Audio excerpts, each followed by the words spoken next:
ही मायभूमी ही जन्मभूमी ही कर्मभूमी अमुची महवंदनीय अति प्राणप्रिय ही माय मराठी अमुची।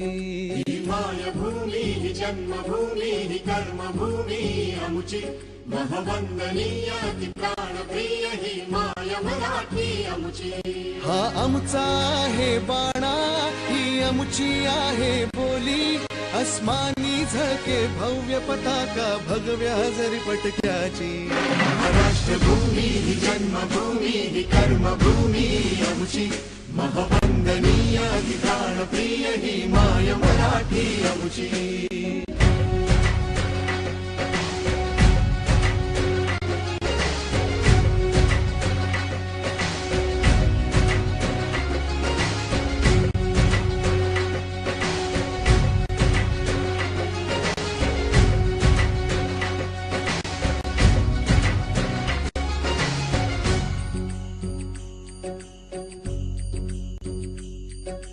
राकट देशा कणखर देशा दगडाच्या देशा प्रणाम माझा घ्यावा हे श्री महाराष्ट्र देशा। भीमा वरदा कृष्ण कोयना भद्रा गोदावरी एकपणाचे भरती पाणी मातीच्या घागरी। योग्यांची अन संतांची भक्तांची माळकऱ्यांची ही देवदेश अन धर्मासाठी प्राण वेचणाऱ्यांची योद्ध्यांची अन वीरांची तलवारीच्या पात्याची देशाचे रक्षण करण्यासाठी जीव खर्चणाऱ्यांची। ही भूमी सप्तसुरांची रंगांची अष्टकलांची काव्याची शास्त्र विनोदाची ही भूमी साहित्याची।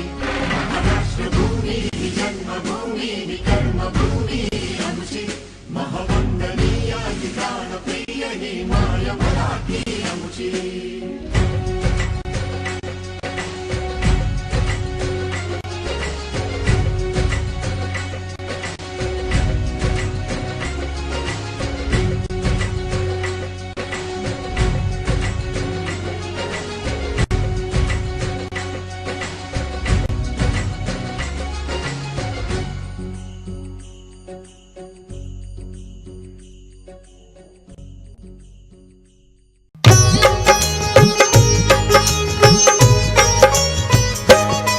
हम आजादी के दीवानों की कथा सुनाते हैं, पावन कथा सुनाते हैं, जो भारत को गोरों से आजाद कराते हैं। हम कथा सुनाते हैं, हम आजादी के दीवानों की कथा सुनाते हैं, पावन कथा सुनाते हैं, जो भारत को गोरों से आजाद दिलाते हैं। हम कथा सुनाते हैं। हे देश के वीर जवान, हम करते तुम्हें सलाम। हे देश के वीर जवान, हम करते तुम्हें सलाम।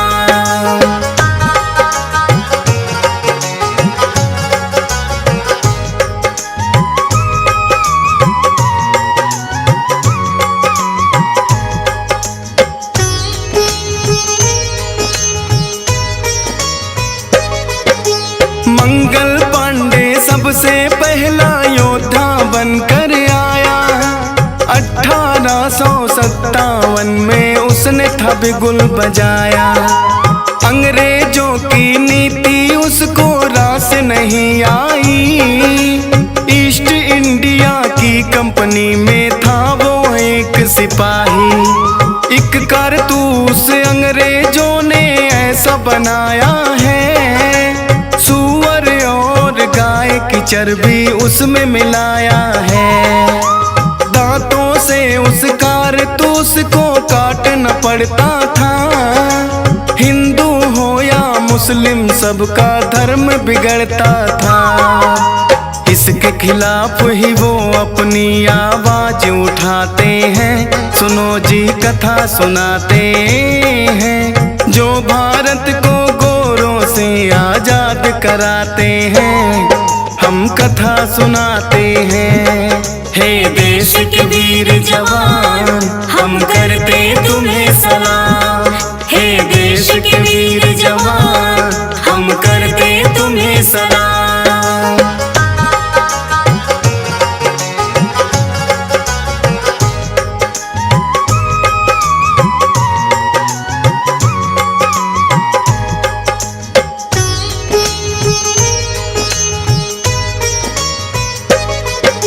मंगल पांडे की गोरों ने नहीं जो बात सुनी, एक अंग्रेजी अफसर से फिर हो गई तनातनी।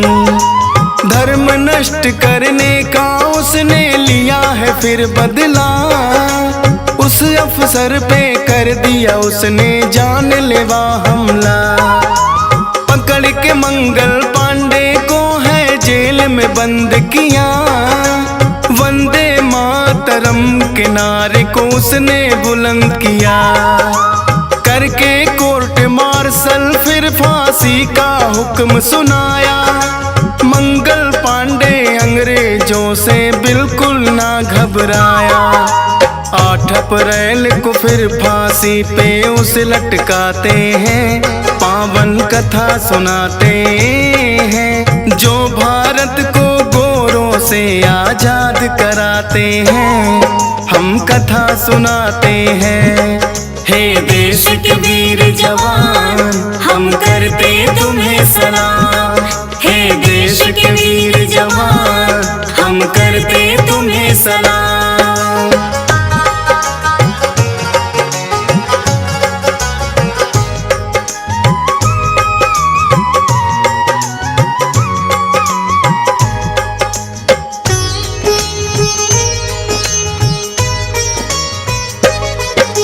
आजादी के दूसरे नायक खुदीराम है बोस। आजादी की जंग में कूदे जब से संभाला होश। मिदनापुर बंगाल में तो है उनका जन्म हुआ, लोक के नाथ पिता है उनके माँ लक्ष्मी प्रिया। एक अंग्रेज के परिवार को उसने मार दिया, बचपन से ही आजादी का है प्रचार किया। था 1908 और महीना अगस्त 11, खुदीराम जब चढ़े थे फांसी उम्र थी सिर्फ 18। उनके नाम की धोती खास जुलाही बनाते हैं, पावन कथा सुनाते हैं जो भारत को गोरों से आजाद कराते हैं। हम कथा सुनाते हैं, हे देश के वीर जवान, हम करते तुम्हें सलाम। हे देश के वीर जवान, हम करते तुम्हें सलाम।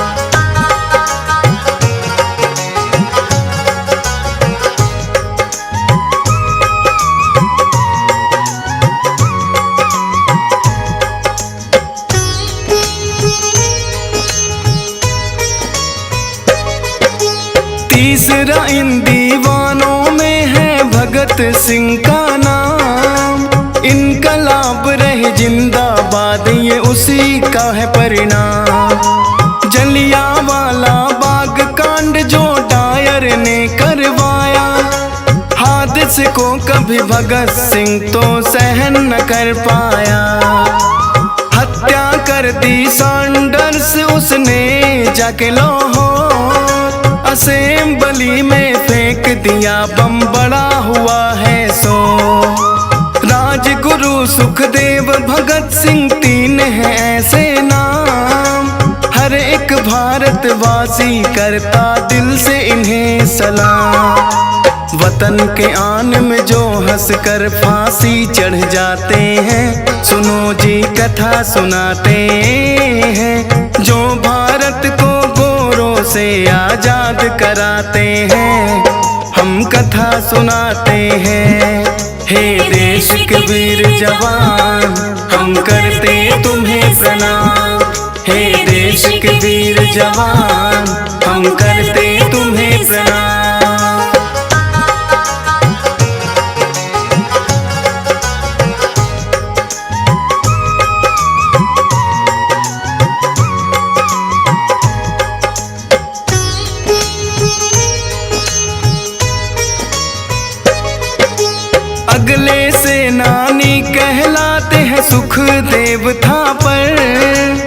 अंग्रेजी सरकार की नींव को जिसने रखा हिलाकर, अंग्रेजों का देख रहे थे वो तो अत्याचार। सोच लिया अब नहीं रहेगी ये ब्रिटिश सरकार, युवाओं के हाथ में दे दी आजादी की मसाल। किए जेल में बंद तो कर दी वहाँ भूख हड़ताल। अंग्रेजी सरकार को उसने नाको चने चबाए, सोच रहे सुखदेव से पीछा कैसे छुड़ाया जाए। साथ भगत सिंह के उसको फांसी लटकाते हैं, पावन कथा सुनाते हैं, जो भारत को गोरों से आजाद कराते हैं। हम कथा सुनाते हैं, हे देश के वीर जवान हम करते तुम्हें सलाम। हे देश के वीर जवान हम करते तुम्हें सलाम।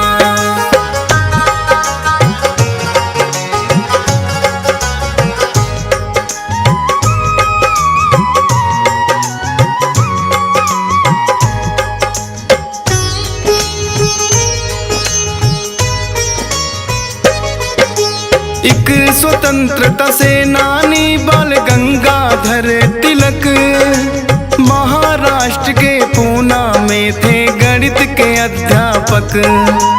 आलोचना में अंग्रेजों की छापने लगे अखबार, उसको पढ़कर विचलित बड़ी हुई थी ब्रिटिश सरकार। भारतीयों ने पढ़ा जो उसको सर पे चढ़ा जुनून, फिर अंग्रेजी अफसरों का करने लगे वो खून। इसी जुर्म में अंग्रेजों ने उन्हें भेज दिया जेल, अपनी कलम से आजादी की रहे जंग वो झेल। राष्ट्रवादी सेनानी ये माने जाते हैं, पावन कथा सुनाते हैं, जो भारत को गोरों से आजाद कराते हैं। हम कथा सुनाते हैं, हे देश के वीर जवान हम करते तुम्हें सलाम। हे देश के वीर जवान हम करते तुम्हें सलाम।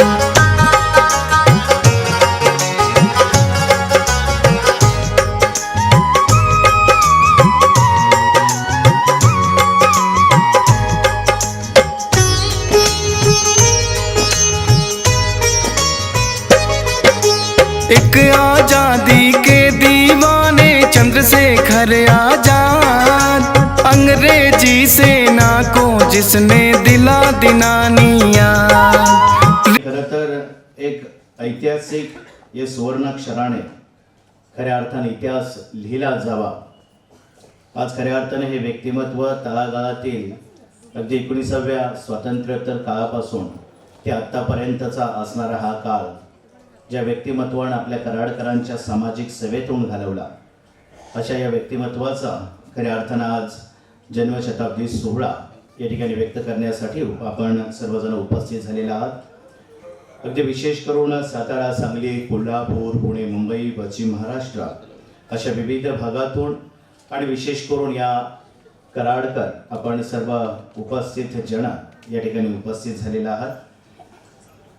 खऱ्या अर्थानं एक क्रांतीवीर, एक समाजसेवेची अमर गाथा कशी असावी, कशी निर्माण व्हावी, याचं उत्तम उदात्त उदाहरण खऱ्या अर्थानं या क्रांतीवीराकडे आपल्याला पाहिलं जातं आणि पाहावंसं वाटतं।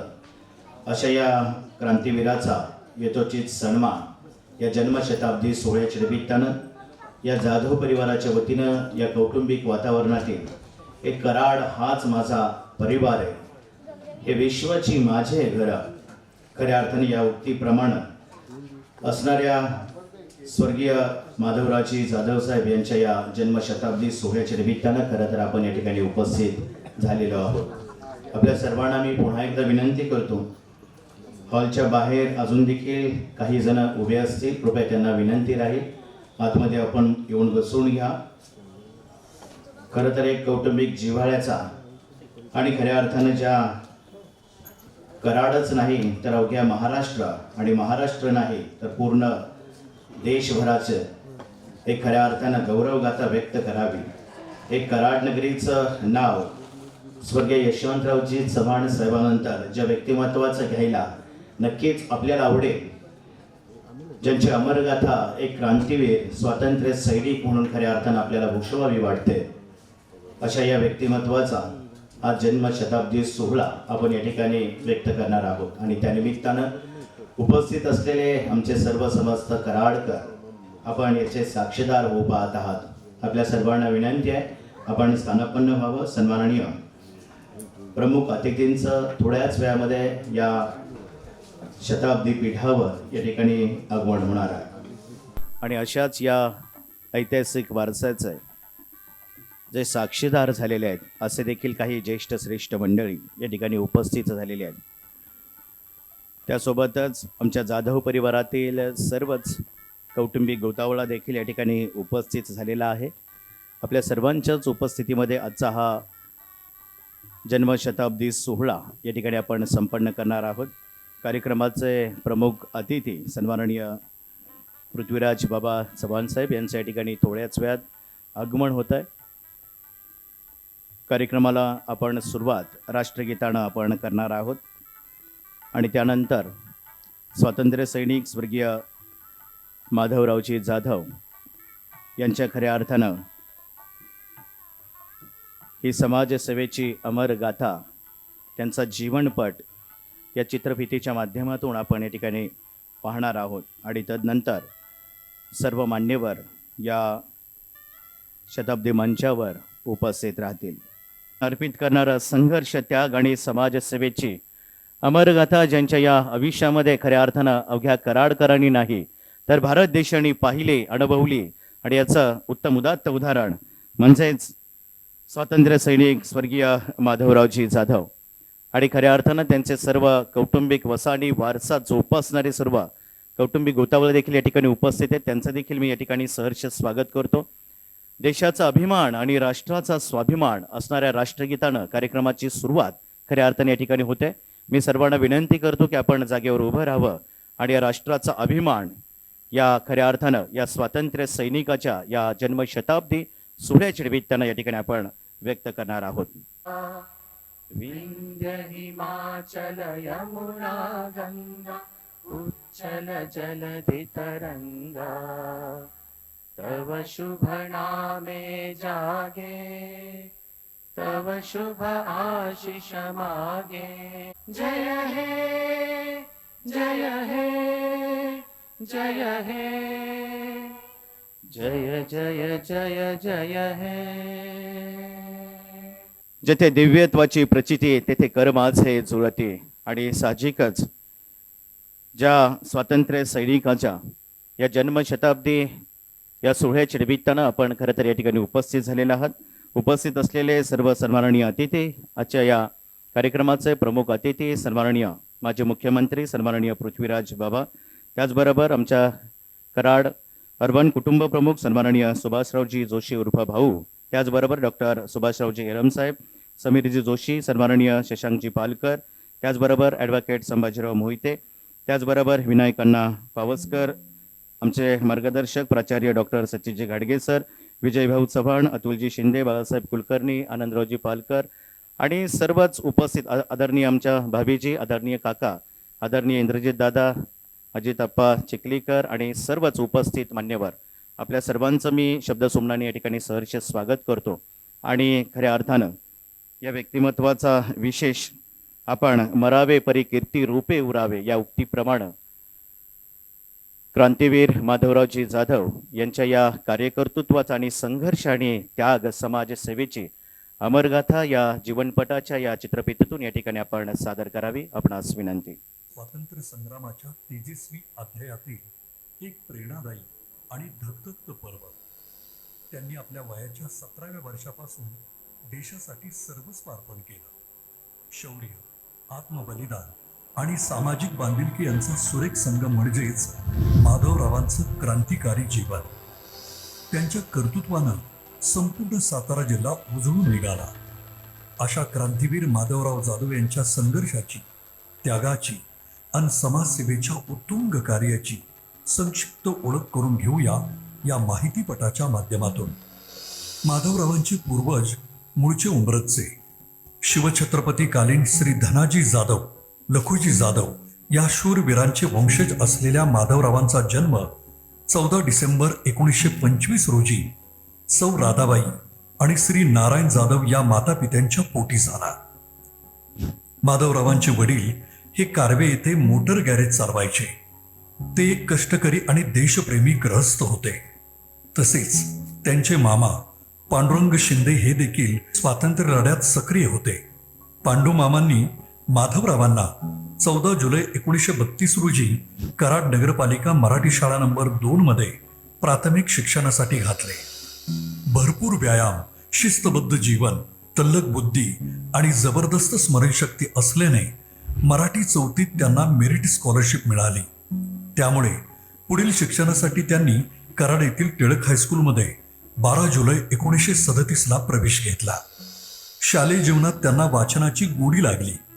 छत्रपती शिवाजी महाराज, शहीद भगतसिंग, महाराणा प्रताप यांचे चरित्र त्यांच्या मनात राष्ट्रभक्तीची ठिणगी पेटवत होते. प्रभात फेऱ्या, स्मरणगीते आणि सत्याग्रहाच्या चळवळीमुळे त्यांच्या मनात दिवसेंदिवस स्वातंत्र्याची उर्मी वाढत होती. वयाच्या 14व्या वर्षीच 1939च्या सत्याग्रह आंदोलनानं त्यांच्या मनावर खोल परिणाम झाला. स्वातंत्र्य संग्राम हा तुरुंग भरतीचा नाही, तर साम्राज्यशाही विरुद्ध प्रत्यक्ष झुंज देण्याचा आहे. हे ज्वलंत शब्द त्यांनी जीवनभर आपल्या काळजात कोरून ठेवले. पुढे वडिलांचे निधन झाले आणि आई राधाबाई, बंधू भीमराव व शामराव आणि बहीण रत्ना यांच्यासोबत ते मामा पांडुरंग शिंदे यांच्याकडे कराडला राहण्यास आले. याच वर्षी वयाच्या अवघ्या 17व्या वर्षाच्या माधवरावांनी शिक्षण सोडून थेट स्वातंत्र्य लढ्यात उडी घेतली. त्यांच्या या निर्णयाला कुटुंबियांनी भक्कम साथ दिली. 1942ला महात्मा गांधींनी दिलेला चले जाओचा संदेश संपूर्ण देशभर गाजत होता. भारतभर सत्याग्रहाचा रणसंग्राम पेटला होता. अशा वेळी कराडच्या बाळनाथ बुवांच्या मठात क्रांतिकारकांच्या गुप्त बैठका होत. 12 ऑगस्ट 1942ला माननीय यशवंतराव चव्हाण यांनी मुंबईहून कराडला येऊन इथल्या तरुणांना मार्गदर्शन केलं. त्याप्रमाणे बुलेटिन्स लावण्यासाठी आणि सर्व जिल्ह्यात निरोप पोहोचवण्यासाठी माधवराव यांनी पायी प्रवास करून सर्व सातारा जिल्हा पिंजून काढला. कराडमधील चावडी जाळण्याचा प्रयत्न करताना त्यांनी चावडीतला रखवालदार असल्याची बतावणी करून चावडीतील सर्व रेकॉर्ड पळवून नेले. वाचनालय पेटवण्याचा देखील प्रयत्न केला. कुंडल ग्रुपचे कार्यकर्ते येऊन मिळाल्यानंतर रेल्वे रोखण्याचा प्रयत्न केला. रेल्वे लाईनच्या आणि टेलिफोन तारा तोडण्याचं काम अखंड सुरू ठेवले. शिरवडे स्टेशनचा भडका उडवून दिला. कराडहून कोळ्यात जाणाऱ्या पोस्टरच्या रनरला भर दिवसा आगाशू पायथ्याशी लुटले आणि डोंगरावरून सोडून पोलिसांवर मोठाले दगड सोडून ते पसार झाले. थोड्याच दिवसात कराड सिटी पोस्ट देखील लुटले. पोलीस पाठलाग करत असताना कोटातील किल्ल्याकडे त्यांनी प्रयाण केले. आपल्या सहकाऱ्यांसह भुईकोट किल्ल्यांच्या उंच बुरुजावरून त्यांनी कृष्णा नदीत 35 फूट खाली उडी मारून ते भूमिगत झाले. याच वेळी भिकुनाना साळुंके किवळकर यांची भेट घेऊन त्या भागात कार्यकर्त्यांचा संच निर्माण करून त्यांनी शामगावचा बंगला जाळला आणि मसूरचे पोस्ट लुटले. गावोगावी बैठका घेऊन त्यांनी प्रति सरकारची घोषणा केली आणि खऱ्या अर्थाने प्रति सरकार जनतेपर्यंत नेले. सप्टेंबर 1943 मध्ये माधवरावांना कराड पोस्ट लुटल्याच्या आरोपावरून कराड येथे अटक करण्यात आली. तुरुंगात त्यांचा अमानुष छळ करण्यात आला, पण ते विचलित झाले नाहीत. 4 महिन्यांच्या कालावधीनंतर त्यांनी पोलिसांना गुंगारा देत 13 जून 1943ला तुरुंगाची खिडकी काढून आपल्या सहकाऱ्यांसह पलायन केले. पुढे ते भूमिगत झाले. 1944ला नडसी येथे मैदानी मर्दानी सामने भरवले होते. त्या ठिकाणी माधवराव सापडतील म्हणून 700-800 पोलिसांनी या मैदानाला वेढा घातला. पोलिसांनी माधवरावांना पकडण्यासाठी सामने बंद पाडले, पण माधवरावाने त्यांचे सहकारी तिथून पळून घोणशी येथे गेले. तिथे जवळपास 1200 पोलिसांनी घोणशी गावातील दिनकर महादेव पिसाळ यांच्या घराला वेढा घालून छापा मारला. त्यांच्या घरातील लोकांना मारहाण करण्यात आली आणि माधवरावांना पकडण्यात पोलिसांना यश आलं. त्यांना शरीर रक्तबंबाळ होईपर्यंत मारहाण करण्यात आली. जेलमध्ये अंगावर मिठाचे पाणी टाकून भर मापा सुंदरीने फटके दिले. फटके देताना ते बेशुद्ध व्हायचे, पण त्यावेळी डोक्यावर पाणी टाकून त्यांना शुद्धीवर आणलं जायचं आणि पुन्हा मारहाण सुरू केली जायची. एकदा तर त्यांना नग्न करून त्यांचे दोन्ही हात पाठीवर ठेवून जेलच्या सळ्यांबरोबर घट्ट बांधले गेले आणि त्यांना काठ्या अंथरून त्यावर बसवले गेले. त्यांचे दोन्ही पाय टेबलांशी घट्ट बांधून मांड्यापासून पायांपर्यंत मोठ्या काठीने त्यांना लाटून काढले गेले. शरीरातून रक्ताच्या चिळकांड्या उडू लागल्या. त्यात माधवराव एकूण 36 तास बेशुद्ध होते. त्यावेळी माधवरावांची आई आणि माननीय यशवंतराव चव्हाण त्यांना भेटण्यास आले असता माधवराव फक्त डोळ्यांनीच त्यांना पाहत होते, कारण बोलले इतकी ताकद त्यांच्यामध्ये उरली नव्हती. 150 वर्षांच्या ब्रिटिश राजवटीत माधवरावांना इतका अत्याचार अन्य कुठल्या राजकारणी नेत्यांवर झाल्याचे उदाहरण इतिहासात कोठेही आढळणार नाही. त्यांना एकूण 135 वर्षे सक्त मजुरी आणि सुमारे 40,000 रुपये दंड झाला होता. त्यांना सातारा जेलमध्ये ठेवण्यात आले होते. सरकारने जे राजबंदी तडजोडीने सोडले त्यात माधवरावांची 5 मे 1946 रोजी सातारा जेलमधून सुटका झाली. सकाळी 7 वाजता त्याच दिवशी जिल्ह्यातील सर्व क्रांतिकारकांचा जाहीर सत्कार कराड शहरात आयोजित केला होता. यावेळी निघालेल्या मिरवणुकीत अग्रभागी अश्वारूढ झालेले माधवराव हातात तिरंगा घेऊन मोठ्या दिमाखाने चालले होते. स्वामींच्या बागेत मोठा शामियाना उभारला होता. या समारंभास मोरारजीभाई देसाई, यशवंतराव चव्हाण, अच्युतभाई पटवर्धन, रावसाहेब पटवर्धन, क्रांतिसिंह नाना पाटील आदी नेते उपस्थित होते. असंख्य क्रांतिकारकांनी दिलेल्या बलिदानातून आणि क्रांतिकारी कार्यामुळे 15 ऑगस्ट 1947 रोजी भारत स्वतंत्र झाला. माधवरावांनी हा दिवस उत्साहाने साजरा केला. त्या दिवशी त्यांनी कराडमध्ये प्रभात फेरी काढून मामलेदार कचेरीवर तिरंगा फडकविला. त्याच वर्षी ते कराड तालुका काँग्रेसचे अध्यक्ष झाले. पुढे होमगार्डमध्येही भरती झाले आणि राष्ट्र निर्माणाच्या कार्याला पुन्हा सुरुवात केली.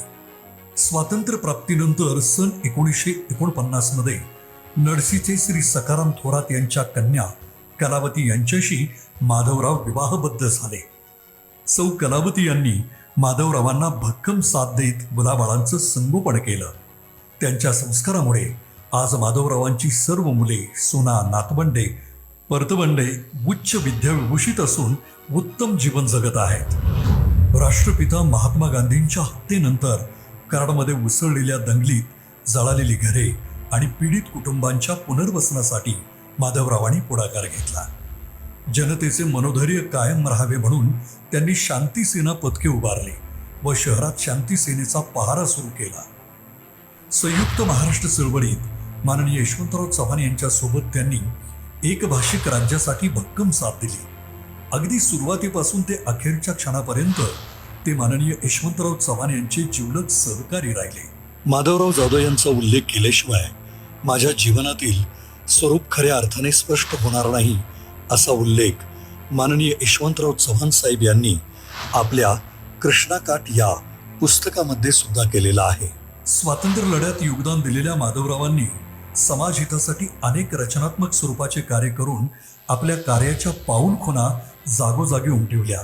कराड येथे त्यांनी स्त्री संरक्षण गृहाची स्थापना करून महिलांना सुरक्षित निवारा मिळवून दिला. तसेच विद्यार्थ्यांसाठी वसतिगृह साकारले. 1964 साली त्यांनी कराड येथे कॉटेज हॉस्पिटल आणि छत्रपती शिवाजी स्टेडियमसाठी जागा मिळवून उभारणी केली. याच काळात त्यांच्या नेतृत्वाखाली कराडमध्ये रिमांड होम अर्थात बाल सुधारगृहाची स्थापना करण्यात आली.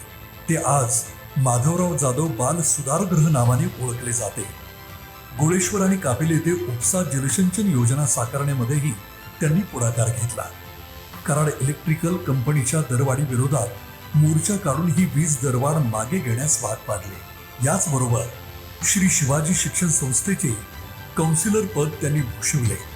तसेच सातारा जिल्हा खो खो असोसिएशनची संस्थापक, महाराष्ट्र खो खो असोसिएशनचे उपाध्यक्ष, सातारा जिल्हा क्रीडा परिषदेचे उपाध्यक्ष आणि महाराष्ट्र क्रीडा परिषदेचे काउन्सिलर म्हणून काम करताना त्यांनी जिल्ह्यातील क्रीडा क्षेत्राला नवी उभारी मिळवून दिली.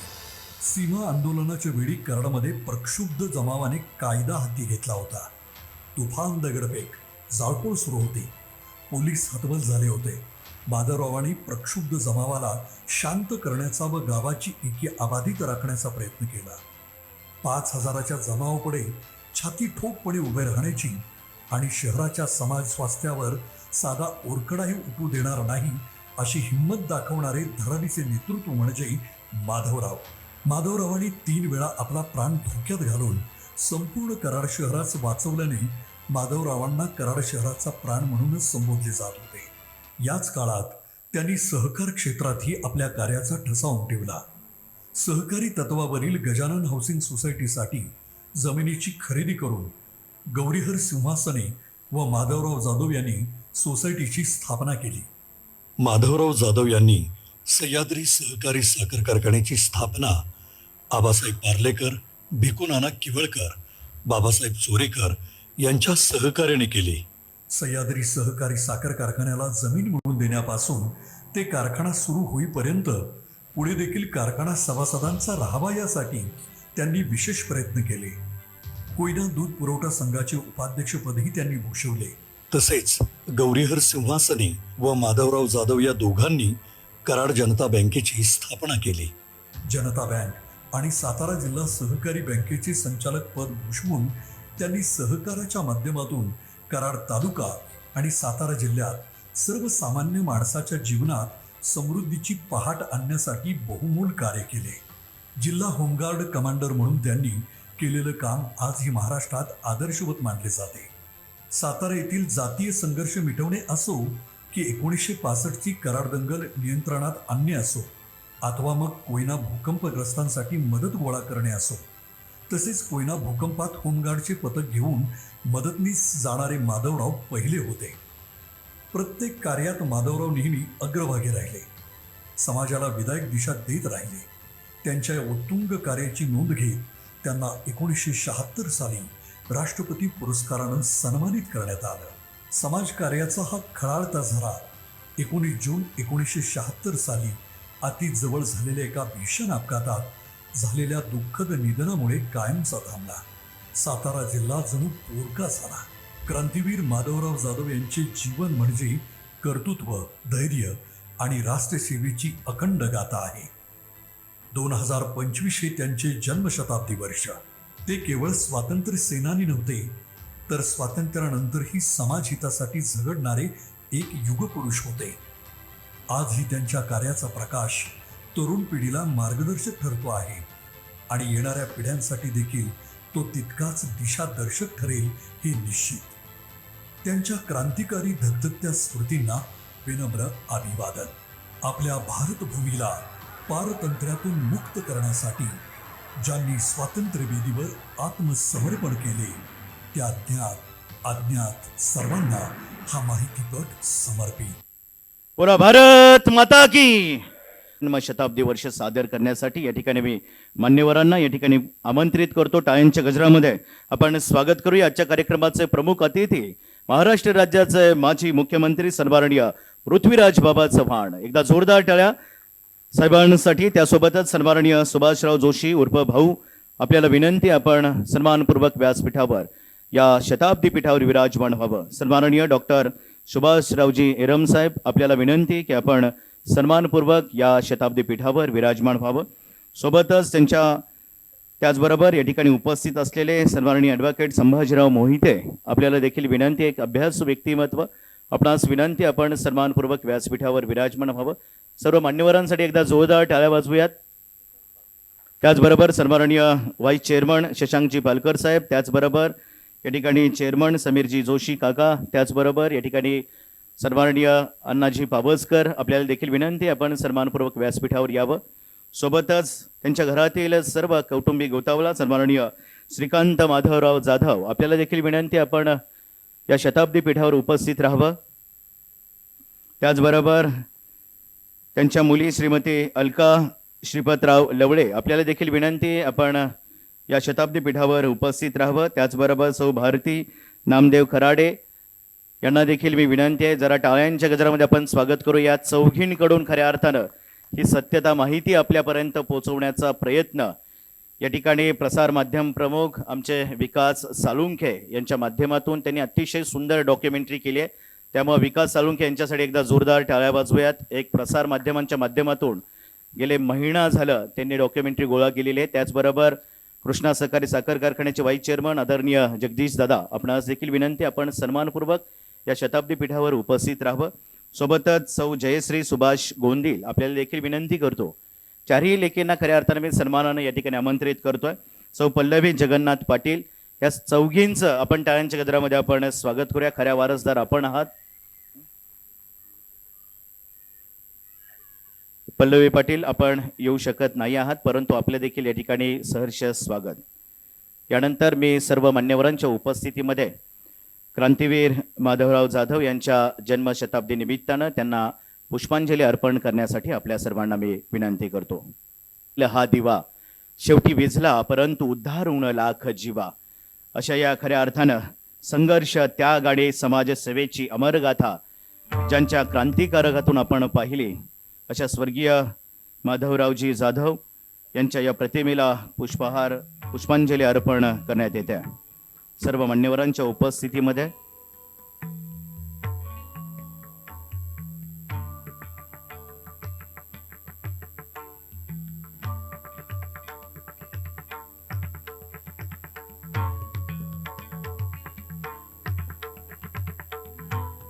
तमसोमा ज्योतिर्गमय, अंधाराकडून प्रकाशाकडे जाणाऱ्या खऱ्या अर्थानं आपल्या संघर्षमय भूमिकेतून एक कराडकरांचा असलेला इतिहास अवघ्या भारत देशानं अनुभवला, पाहिला, जाणला, मांडला, अशा व्यक्तिमत्वाला या ठिकाणी अभिवादन केलं जात आहे. सर्व मान्यवरांच्या या उपस्थितीमध्ये सर्व मान्यवरांकडून पुष्पांजली अर्पण करून अभिवादन केलं जातं. गे मायभू तुझे मी पेढीन पांग सारे, आणि न आरतीला हे चंद्र सूर्य तारे.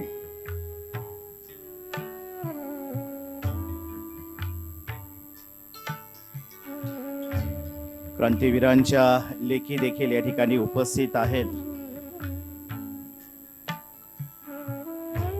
आई घराचं मांगल्य असतं तर बाप घराचं अस्तित्व असतं. आईकडे अश्रूंचे पाठ असतात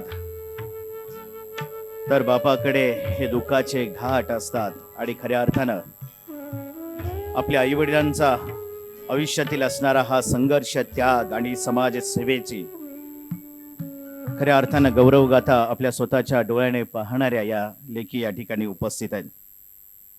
मी सर्व मान्यवरांना स्थानापन्न होण्यास विनंती करतो. आजच्या या कार्यक्रमाचं प्रास्ताविक करण्यासाठी एक अभ्यासू व्यक्तिमत्व म्हणून आपल्या सर्वांना परिचित असणारे ॲडव्होकेट संभाजीराव मोहिते आपल्याला विनंती करतो की आजच्या या कार्यक्रमाचं प्रास्ताविक आपण करावं. नमस्कार. नमस्कार. आज एका वेगळ्या औचित्याच्या निमित्तानं आपण इथं शताब्दी सभागृहामध्ये आहोत. भारतमातेचे थोर सुपुत्र, ज्येष्ठ स्वातंत्र्य सेनानी माधवराव जाधव तथा दादा यांचा जन्मशताब्दी वर्ष, आज त्यांचा जन्मशताब्दी दिन. भारतीय स्वातंत्र्याची पानं आपण प्रत्येकाने अनेक वेळा चाळली आहेत. विशेषत्वानं सातारा जिल्ह्याला स्वातंत्र्य सैनिकांचा दांडगा इतिहास आहे. किंबहुना एक ब्रिटिश अधिकारी आपल्या चरित्रामध्ये म्हणतो की भले ब्रिटिशांचं साम्राज्य निम्म्या जगावरती होतं हे जरी खरं असलं तरी भारतावरती पूर्णांशाने आम्ही स्वातंत्र्य फडकं मिळवू शकलो नाही, कारण भारतामध्ये 3 जिल्हे अजून असे आहेत की ज्यावरती युनियन जॅक पूर्णांशाने कार्यरत नाही. पैकी एक जिल्हा मिदनापूर, दुसरा बालिया आणि तिसरा तुमचा आमचा साऱ्यांचा सातारा जिल्हा. इतका दैदिप्यमान इतिहास आपल्या पाठीशी आणि गाठीशी असताना ज्या स्वातंत्र्य लढ्यात या स्वातंत्र्य सेनानींनी आपल्या प्राणाची आहुती दिली किंवा सारं जीवन खऱ्या अर्थानं वाहिलं, त्या महापुरुषांच्या जीवनचरित्राकडं आम्ही मात्र फारसं गांभीर्यानं पाहिलं नाही. हे आमच्या पिढीचं अपयश आहे. दादांच्या जन्मशताब्दी वर्षाच्या औचित्यानं जेव्हा जाधव कुटुंबियांनी हा जेव्हा प्रस्ताव आणला की आपण एक शताब्दीचा कार्यक्रम आपण करतो आहोत, आणि मला सांगायला अतिशय अभिमान वाटतो की अतिशय उत्साहानं कराड शहरातील अनेक मंडळी अगत्यानं पुढं आली, आणि हे आमचं कर्तव्य आहे, आमचं काम आहे, आम्ही जबाबदारीनं पुढे येतो. सुदैवानं भाऊंच्या सारखा एक अर्बन भक्कम कुटुंब समूह आपल्या पाठीशी उभा राहिला. आदरणीय बाबा आज आपल्या कार्यक्रमाचं प्रमुख पाहुणे म्हणून अगत्यानं आपल्यामध्ये उपस्थित आहे. जी चित्रफित आपण पाहिली हा दादांच्या आयुष्यातला केवळ एक 100अंश भाग आहे असं म्हटलं तर वावगं ठरणार नाही. त्यांनी आयुष्यामध्ये ज्या अनेक प्रसंगांना ते सामोरे गेले, ज्या निर्धारानं ब्रिटिशांच्या विरुद्ध संग्राम केला, आणि त्यासाठी आपल्या वयाच्या केवळ 17व्या वर्षी त्यांनी स्वातंत्र्य लढ्यामध्ये उडी घेतली, आणि केवळ 50 वर्षाचं आयुष्य त्यांच्या वाट्याला आलं. त्यांच्या मृत्यूला सुद्धा 50 वर्ष पूर्ण होतात. अशा पार्श्वभूमीवरती या महापुरुषांची चरित्र नव्या पिढीसमोर पुन्हा पुन्हा आली पाहिजेत. त्यांनी घालून दिलेल्या पायवाटेनं चालण्याची उर्मी नव्या पिढीमध्ये आली पाहिजे. मला कोणावरती भाष्य नाही करायचं, पण तो अलीकडे बऱ्याच वेळा महापुरुषांच्या चरित्रामध्ये खोडसाळपणा करण्याचा, त्यांची चरित्र कलुषित करण्याचा प्रयत्न होताना दिसतो आहे. आपण चित्रफितीमध्ये पाहिलं की दादांनी भुईकोट किल्ल्याच्या बुरुजावरून मारलेली उडी, एवढी मोठी उडी कुणाच्याच ध्यानात नाही. छोट्या उड्यांना मोठ्या उड्या करण्याचा प्रयत्न समाजामध्ये होत असताना या आभाळाच्या उंचीच्या उड्या का दडवल्या जातात, हा प्रश्न आम्ही प्रत्येकाला विचारला पाहिजे. आपल्याला माहिती आहे की सातारा जिल्ह्यातल्या प्रत्येक गावामध्ये, प्रत्येक कुटुंबामध्ये काही स्वातंत्र्य सैनिक तर होऊन गेलेच, पण तुमचं आमचं प्रत्येकाचं सामान्य शेतकऱ्याचं कुटुंब सुद्धा स्वातंत्र्य लढ्याशी थेट निगडीत होतं. आणि मग अशा महापुरुषांची चरित्र अभ्यासताना, ती जाणून घेताना पुन्हा नव्या पिढीला सजग करावं, त्यांना जागरूक करावं. कारण केवळ स्वातंत्र्य लढ्यातलं त्यांचं कार्य होतं असं नव्हे, त्यांच्या स्वातंत्र्योत्तर काळामध्ये सुद्धा दादांनी जे कार्य केलं, आज 1-2 प्रश्न गांभीर्यानं मला आपल्यासमोर मांडायचे, त्यापैकी हे प्रस्तावनेचा भाग आहे म्हणून सांगतो, कारण बाबांसारखं एक उत्तुंग व्यक्तिमत्व आज आपल्यासमोर आहे. बाबा, आम्ही असं म्हणतो की देशाचा कारभार, राज्याचा कारभार चालतो कशावरती? उत्पन्नाचे अनेक स्रोत असतात, परंतु महात्मा गांधींनी जी हाक दिली होती, हा व्यसनमुक्त भारत आम्हाला निर्माण करायचा आहे. आणि म्हणून स्वातंत्र्योत्तर काळामध्ये माधवराव दादा आणि त्यांचे सारे सवंगडी हे विषारी दारू, बेकायदेशीर दारू, बनावट दारू किंवा ह्या दारूच्या विरुद्ध इतके पेटून उठले होते की शेकडो ठिकाणी त्यांनी जीवाची मृत्यूचं भय असताना सुद्धा ह्या भट्ट्या आणि अनेक गोष्टी नष्ट करण्याचा चंग बांधलेला होता.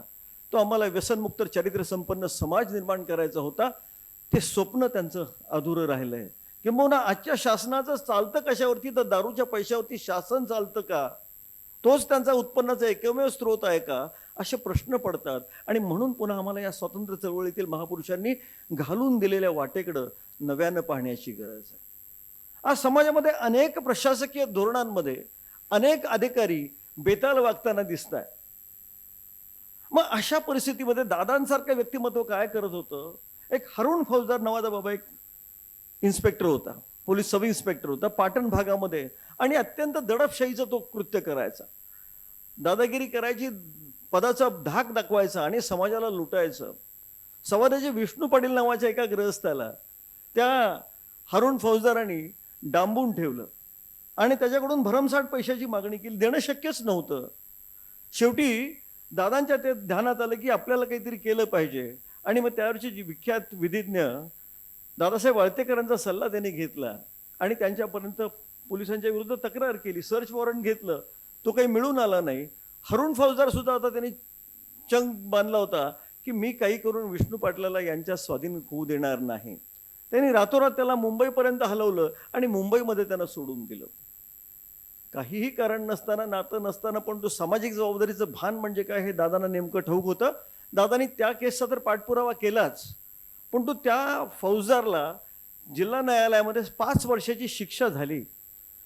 शिक्षा झाल्यावर त्या फौजदारांनी अपील केलं आणि हायकोर्टावर ती शिक्षा 5ची 7 वर्ष झाली. सामाजिक प्रश्नासाठी लढणं म्हणजे काय हे दादांच्याकडून शिकावं. सातारा जिल्ह्याचा जो क्रीडा क्षेत्रातला जो चढता आलेख आहे त्याचा पाया दादांनी घातला. अशा अनेक घटनांची पायाभूत सुविधा निर्माण करत असताना आम्ही मात्र त्रयस्थपणानं जर या इतिहासाकडे आणि महापुरुषाकडे पाहणार असू तर बंधू भगिनींनो काळ आम्हाला माफ करणार नाही. हे तुमच्या आमच्या पिढीचं काम आहे. हा ऐतिहासिक वारसा आम्हाला पुढच्या पिढीपर्यंत संक्रमित करायचा आहे आणि याचसाठी आजच्या या शताब्दी दिनाचं प्रयोजन आहे. दादांच्या स्मृतीला वंदन करताना तुमच्या आमच्यापैकी प्रत्येकाने ही खूनगाठपणाशी बाळगली पाहिजे की हे माझं कर्तव्य आहे. सातारा जिल्ह्याचा कराडचा तुमचा आमचा स्वातंत्र्य लढ्याचा इतिहास हा जर बळकट आणि सक्षम आहे तो आम्हाला पुढच्या पिढीपर्यंत देण्यासाठी जे जे करण्यासाठी करता येईल त्यासाठी आपण कटिबद्ध राहूयात आणि यातूनच ही उर्मी तुम्ही आम्ही प्रत्येकाने घ्यायची आहे. जाधव कुटुंबियांनी जरी हा जो संकल्प जरी घेतला असला तरी कराडमधले 100% आपल्या सोबत आहेत. आपण खांद्याला खांदा लावून हा प्रवास पुढे करूया एवढंच प्रार्थना व्यक्त करतो. थांबतो. जय हिंद, जय भारत. नक्कीच देणाऱ्याने देत जावे, घेणाऱ्याने घेत जावे, घेता घेता एक दिवस देणाऱ्याचे हात घ्यावे. असं दातृत्व, नेतृत्व, कर्तृत्व, प्रभुत्व, नवे नवे तर व्यक्तिमत्व म्हणून ज्यांनी खऱ्या अर्थानं प्रास्ताविकाच्या रूपातून ज्या कार्यकर्तृत्वाचा गुणगौरव केला अशा स्वातंत्र्य सैनिकाचा गुणगौरव आपल्या प्रास्ताविकाच्या रूपातून करणारे सन्माननीय ॲडव्होकेट संभाजीराव मोहिते आपल्या मनस्वी धन्यवाद. यानंतर अतिथी देव भव या उक्तीप्रमाणे आलेल्या अतिथींचं यथोचित आदरातिथ्य करणं हे देखील आपल्या या खरं तर शिवरायांचे वंशज समजले जाणाऱ्या या उमरजचे जाधव परिवार आणि या जाधव परिवारांचं आद्य कर्तव्य समजतो. त्यामुळं मी जाधव परिवारांना विनंती करतो की आजच्या या उपस्थित असलेल्या या शताब्दी पीठावर उपस्थित असलेल्या मान्यवरांचा यथोचित सत्कार आपण या ठिकाणी करावा. सर्वप्रथम आजच्या कार्यक्रमाचे प्रमुख अतिथी सन्माननीय महाराष्ट्र राज्याचे माजी मुख्यमंत्री सन्माननीय पृथ्वीराज बाबा यांचं स्वागत करण्यासाठी मी सन्माननीय श्रीकांत माधवराव जाधव आपणास विनंती करतो की सन्माननीय मान्यवरांचं सन्माननीय पृथ्वीराज बाबा यांचे या ठिकाणी आपण स्वागत करावं.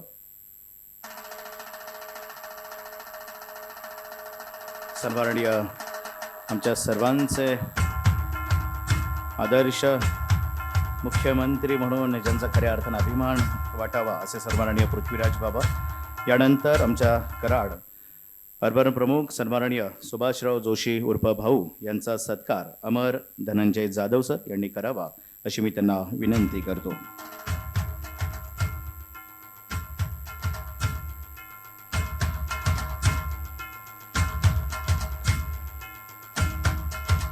त्याचबरोबर सन्माननीय डॉक्टर सुभाषराव एरम सर यांचा सत्कार आदित्य धनंजय जाधव यांनी करावा अशी मी त्यांना विनंती करतो.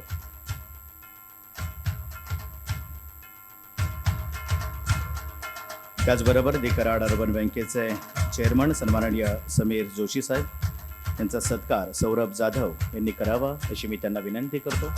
सौरभ जाधव.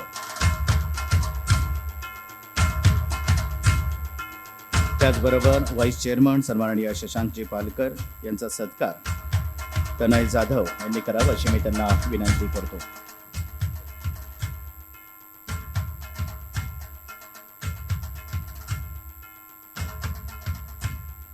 त्याचबरोबर सन्माननीय विनायक अण्णा पावसकर यांचा सत्कार मी अमर जाधव आपल्याला विनंती करतो की त्यांचं स्वागत आपण करावं.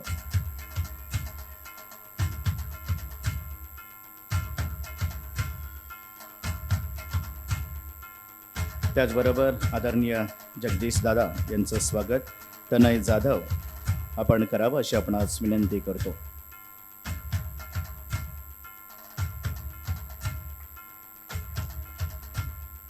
सर्वच मान्यवरांचं या ठिकाणी त्याचबरोबर सन्माननीय ॲडव्होकेट संभाजीराव मोहिते साहेब यांचं स्वागत मी सन्माननीय आदित्य जाधव यांना विनंती करतो की सन्माननीय ॲडव्होकेट संभाजीराव मोहिते साहेब यांचं या ठिकाणी स्वागत आपण करावं.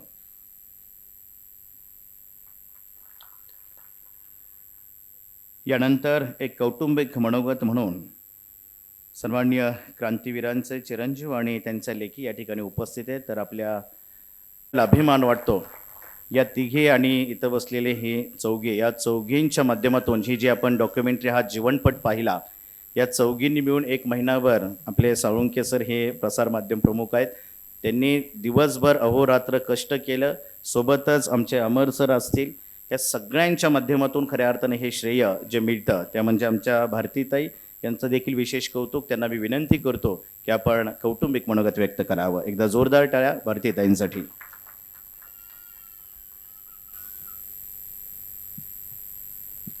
सन्माननीय व्यासपीठ आणि समोर जमलेले सर्व हितचिंतक, आज मला इथं बोलण्याची संधी मिळाली त्याबद्दल मी आपल्या सर्वांचे आभार मानते. आज आमचे परमपूज्य पिताजी कैलासवासी माधवराव नारायणराव जाधव यांची जन्मशताब्दी आणि या समारोहासाठी आपण सर्वजण एवढ्या बहुसंख्येनं उपस्थित राहिलात त्याबद्दल मी आपल्या सर्वांचे मनपूर्वक आभार मानते.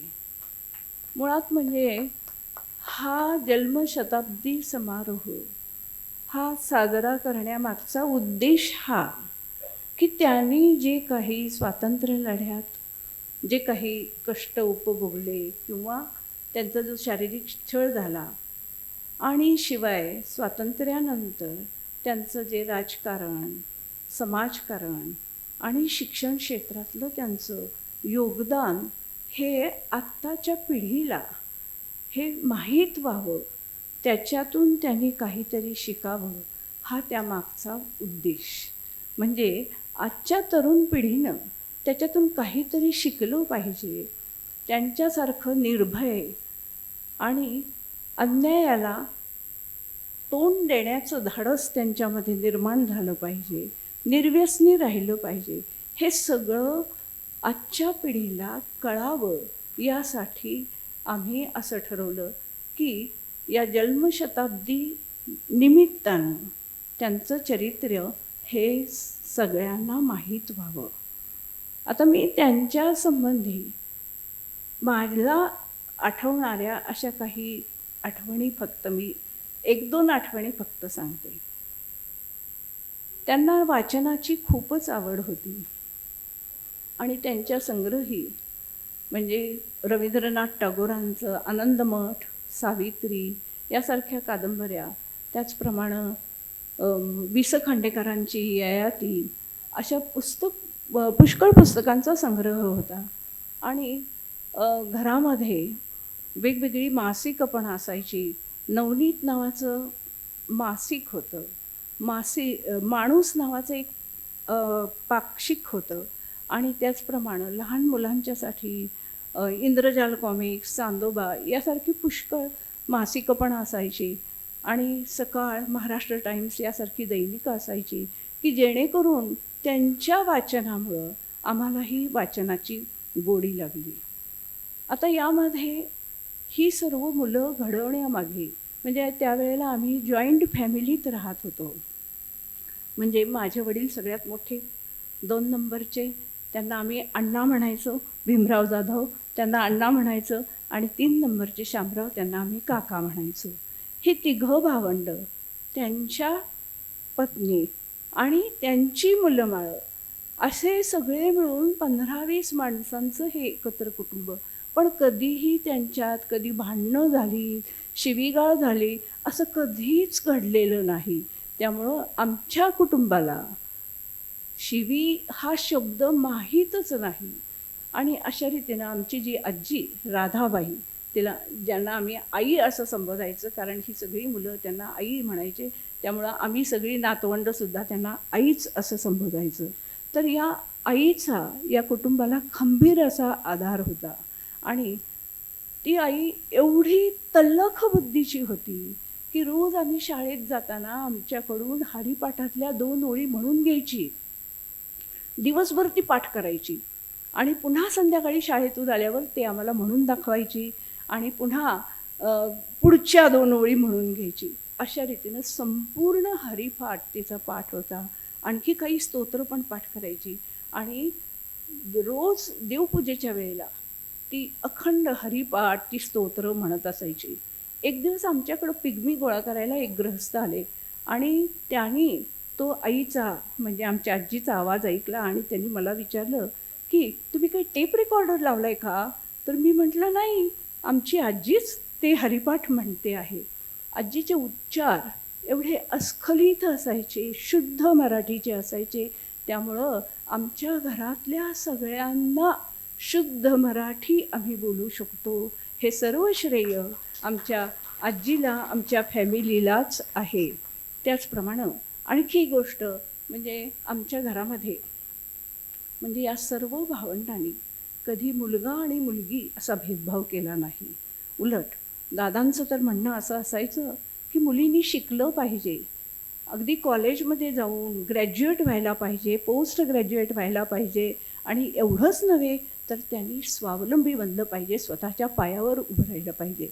आणि केवळ त्यांच्या शिकवणीमुळंच आम्ही एवढं शिकू शकलो आणि त्याबद्दल असे माता पिता आम्हाला लाभले, हे आमचं भाग्यच थोर असं म्हणायला काहीच हरकत नाही. आता दादांच्या पश्चात म्हटलं तर आमची आई, जिला आम्ही माई म्हणतो, तिनं संसाराचा सर्व डोलारा सांभाळला.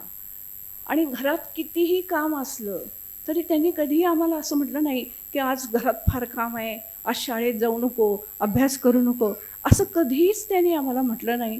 उलट त्यांनी आम्हाला अभ्यास करायला, शाळेत जायला प्रोत्साहन दिलं. वेगवेगळ्या दादांचं तर म्हणणं असं असायचं की कुठलंही काम कमीपणाचं नाही, प्रत्येक गोष्ट तुम्हाला करता आली पाहिजे आणि ही गोष्ट कमीपणाची आहे असं कधीच समजायचं नाही. कुठलंही लहान सहान कामसुद्धा तुम्ही केलं पाहिजे, कष्ट केले पाहिजे. कुणाचंही आयतं असं कुठलीही वस्तू कुणाकडून स्वीकारू नका, स्वतःच्या कष्टानं मिळवा, तरच त्याचं मूल्य आहे. एवढं त्यांनी आमच्या मनावर बिंबवलं आणि त्याचमुळं आम्ही इथपर्यंत हा प्रवास करू शकलो. दुसरी गोष्ट, आमचे जे काही आमच्या घरामध्ये आत्या, मावशी, काकी यांचंसुद्धा योगदान फार मोठं आहे. आणि आमच्यावर असे संस्कार झाले, आत्ताची पिढी ए काकी, ए आत्या असं म्हणते, पण आमच्या आजीनं आम्हाला असे संस्कार दिले की आम्ही त्यांना अहो काकी, अहो आत्या, अहो मावशी या शब्दातच आम्ही त्यांना बोलावतो. कधी आम्ही त्यांना ए मावशी, ए आत्ते असं चुकूनही कधी बोललो नाही. हे त्यांचे संस्कार आहेत. म्हणूनच मला त्यांच्या घरात आम्ही जन्माला आलो, हे खरोखरच आमचं भाग्य असंच म्हणावं लागेल. दादांना पर्यटनाची फार हौस. जीपमध्ये घरातल्या सगळ्या महिलांना, लहान मुलांना बसवून ते विविध ठिकाणी आम्हाला फिरवून आणायचे. अजंठा वेरूळ असो, औरंगाबाद, वेगवेगळे किल्ले, दुर्ग हे सुद्धा दाखवायचे. आणि त्या दुर्गांची तिथं गेल्यावर अगदी माहिती सांगायचे की इथं शिवाजी महाराजांनी काय केलं, इथं काय झालं, हा कुणी दुर्ग बांधला, याचं ऐतिहासिक महत्त्व काय. आणि ते खरोखरच म्हणजे मी त्यांचे उपकार हे शब्दात नाही मांडू शकत. केवळ त्यांच्यामुळंच आम्हाला हे सगळं ज्ञान मिळू शकलं असं मी म्हणते. आणि म्हणूनच मी म्हणते, झाले बहु होतील बहु परंतु या समहा. आणि त्यांची अशी शिकवण असे, तुम्ही जे काही काम कराल ते अतिशय प्रामाणिकपणे करा, आपलं सर्वस्व ओतून ते काम करा, तरच तुम्हाला ते यश मिळणार आहे. आणि नुसतं काम नाही तर त्यांची अशी शिकवण होती की तुम्ही सर्वप्रथम देशाचा विचार करा, देशाचं हित तुम्ही जाणा. तुम्ही जे काही काम करत असाल तर त्याच्यात सर्वप्रथम देशाचा विचार करा, नंतर समाजहिताचा विचार करा आणि नंतर स्वतःच्या कुटुंबाचा विचार करा. खरोखरच अशा रीतीने जर प्रत्येकजण विचार करू लागला तर मला वाटते समाज आणि देश याचं म्हणजे वैभव प्राप्त व्हायला किंवा त्याचा उत्कर्ष व्हायला वेळ लागणार नाही. आणि म्हणूनच आत्ताच्या पिढीला फक्त मी एवढंच सांगते, ह्या डॉक्युमेंटरीमधून एवढंच तुम्ही शिका की म्हणजे कुठलाही स्वार्थ न ठेवता निस्वार्थीपणे प्रत्येक काम करा, त्यात स्वतःचा स्वार्थ पाहू नका. प्रत्येक वेळेला देशहिताचा विचार करा, समाजहिताचा विचार करा आणि सगळ्यात शेवटी स्वतःच्या कुटुंबाचा विचार करा.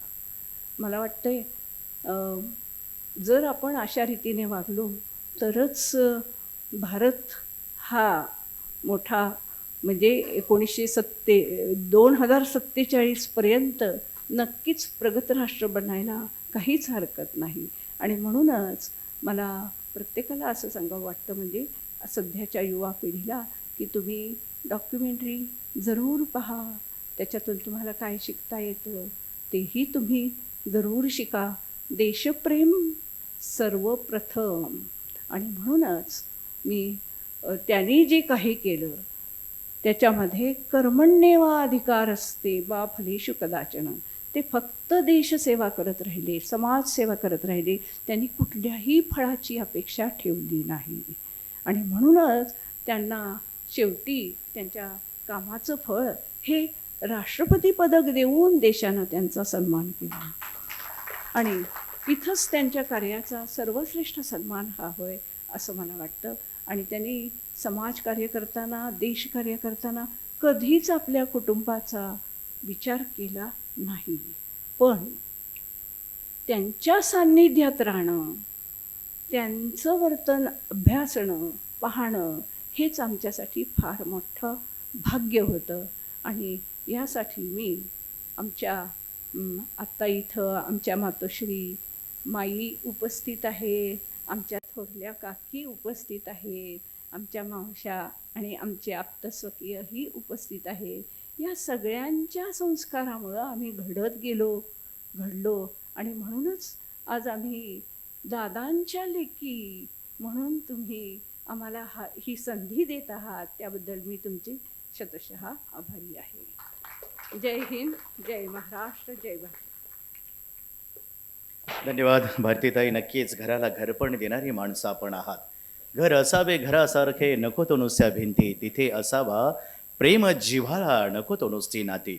अशी प्रेम जिव्हाळ्यानं असणारी ही नातीगोती आपण आपल्या या नक्कीच शब्दातून या ठिकाणी व्यक्त केली. यानंतर दी कराड अर्बन बँकेचे संचालक सन्माननीय डॉक्टर सुभाष एरम साहेब यांना विनंती करतो की आपण मनोगत व्यक्त करावं.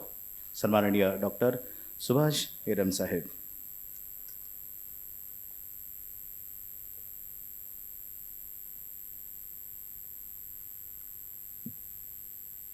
नमस्कार मंडळी. कैलासवासी माधवराव जाधव यांच्या जन्मशताब्दीच्या निमित्तानं उपस्थित असलेल्या प्रथम आपल्या सर्वांच्या माई ह्या कार्यक्रमासाठी मुद्दामून उपस्थित राहिल्या, त्यांना प्रथम विनम्र अभिवादन करतो. ह्या कार्यक्रमाचे अध्यक्ष आणि प्रमुख पाहुणे महाराष्ट्राचे माजी मुख्यमंत्री माननीय पृथ्वीराजजी चव्हाण, अर्बन कुटुंब प्रमुख माननीय भाऊ, कराड अर्बन बँकेचे सन्माननीय अध्यक्ष समीर जोशी, उपाध्यक्ष पालकर, ह्या कार्यक्रमाला मुद्दामून उपस्थित असलेले जगदीश दादा, त्याचबरोबर विनायकजी पावसकर व सर्व जाधव कुटुंबीयावर सर्व प्रेम करणारे आपण प्रसारमाध्यमातील सर्व प्रतिनिधी, या सर्वांचं मी स्वागत करतो. प्रथम मी जाधव कुटुंबियापैकी अमर आणि तनय जाधव यांचे विशेष आभार मानतो की त्यांनी ह्या कार्यक्रमासाठी मला सन्मानित केलं आणि बोलायची संधी दिली. आणि विशेष अभिनंदन की आपण नेहमी तरुण पिढीबद्दल एक ठराविक याच्यानंतर आपण त्याला म्हणतो ही तरुण पिढी काही करत नाही, काही कार्यक्षम नाही, परंतु आत्ता जी आपण जी डॉक्युमेंटरी बघितली, माहितीपट बघितला, त्यांचं जीवनचरित्र उलगडून दाखवलं, हे ज्यासाठी ज्यांनी अमर आणि तनय यांनी जी मेहनत घेतली, सर्व कुटुंबियांनी जी मेहनत घेतली, त्याबद्दल खरंच मी त्यांना आपल्या सर्वांतर्फे त्यांचं हार्दिक अभिनंदन करतो. आणि त्याचबरोबर एक अतिशय चांगला उपक्रम या निमित्तानं समाजापुढे ठेवला आहे.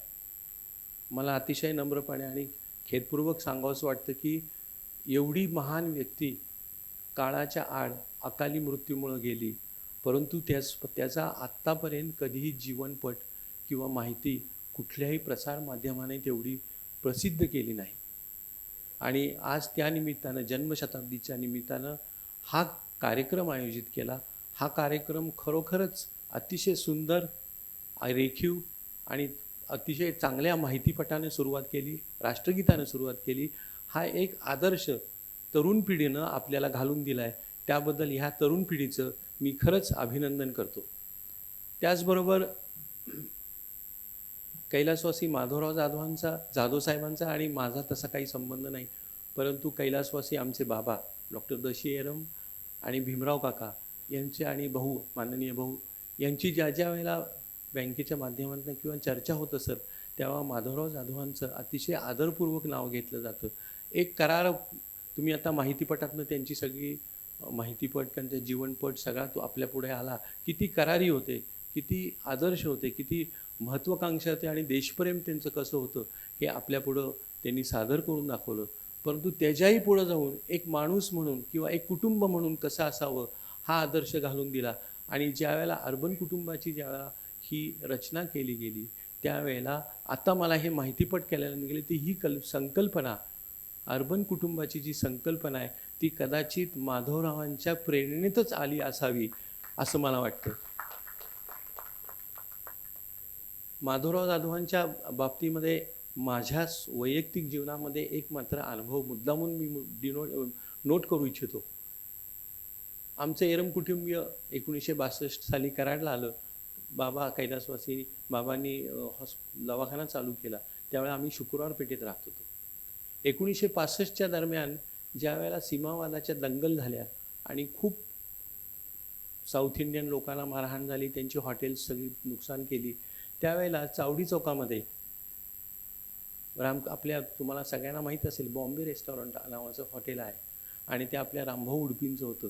आणि तिथं जवळजवळ 100 लोकांचा जमाव आला आणि त्याची माहिती आणि त्यांनी नुकसान करण्याच्या दृष्टीनं जी काही ॲक्शन घेतली त्यावेळेला एक अतिशय तरुण तडफदार व्यक्ती की मला माहीतच नव्हतं. आम्ही शाळेतनं येत होतो आणि शाळा बंद झाल्या होत्या आणि परत येत होतो आम्ही शाळेतनं. उघड्या जीपमधनं एकट्या सगळ्या समुदायाला शांत करत होते आणि तो समुदाय ॲक्शन घेता वाचला, ते हॉटेल वाचलं आणि एक कराड मोठ्या दंगलीपासून संरक्षण केलं. आणि मग त्यावेळेला कळलं की ते माधवराव जाधव होते आणि त्यांच्यामुळे ही दंगल. आणि त्याला मी साक्षीदार आहे कारण मी त्यावेळेला शाळेत जात होतो, शाळेतला विद्यार्थी होता. ही एक दुसरी आठवण आहे. आणि वैयक्तिक जीवनातली आणखीन एक आठवण मुद्दामून नमूद करावी अशी वाटते की मी त्याचा साक्षीदार नाही, परंतु ही गोष्ट मी बाबांच्या तोंडून किंवा भीमराव काकांच्या किंवा भाऊंच्या तोंडून बऱ्याच वेळा ऐकलेली आहे की एरम कुटुंबीय तसं बघितलं तर पुण्यातलं, पण कराडचा काय संबंध आहे.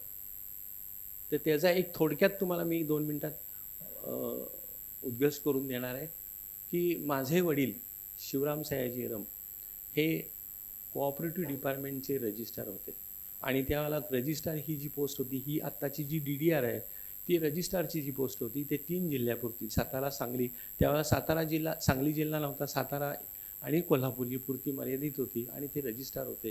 तर त्यावेळेला सहकारी खात्यातली जी कोणची संस्था विकास अधिकारी असेल, दूध डेअरी असेल, साखर कारखाने असतील त्याचं रजिस्ट्रेशन आमच्या वडिलांच्या सहीनं व्हायचं.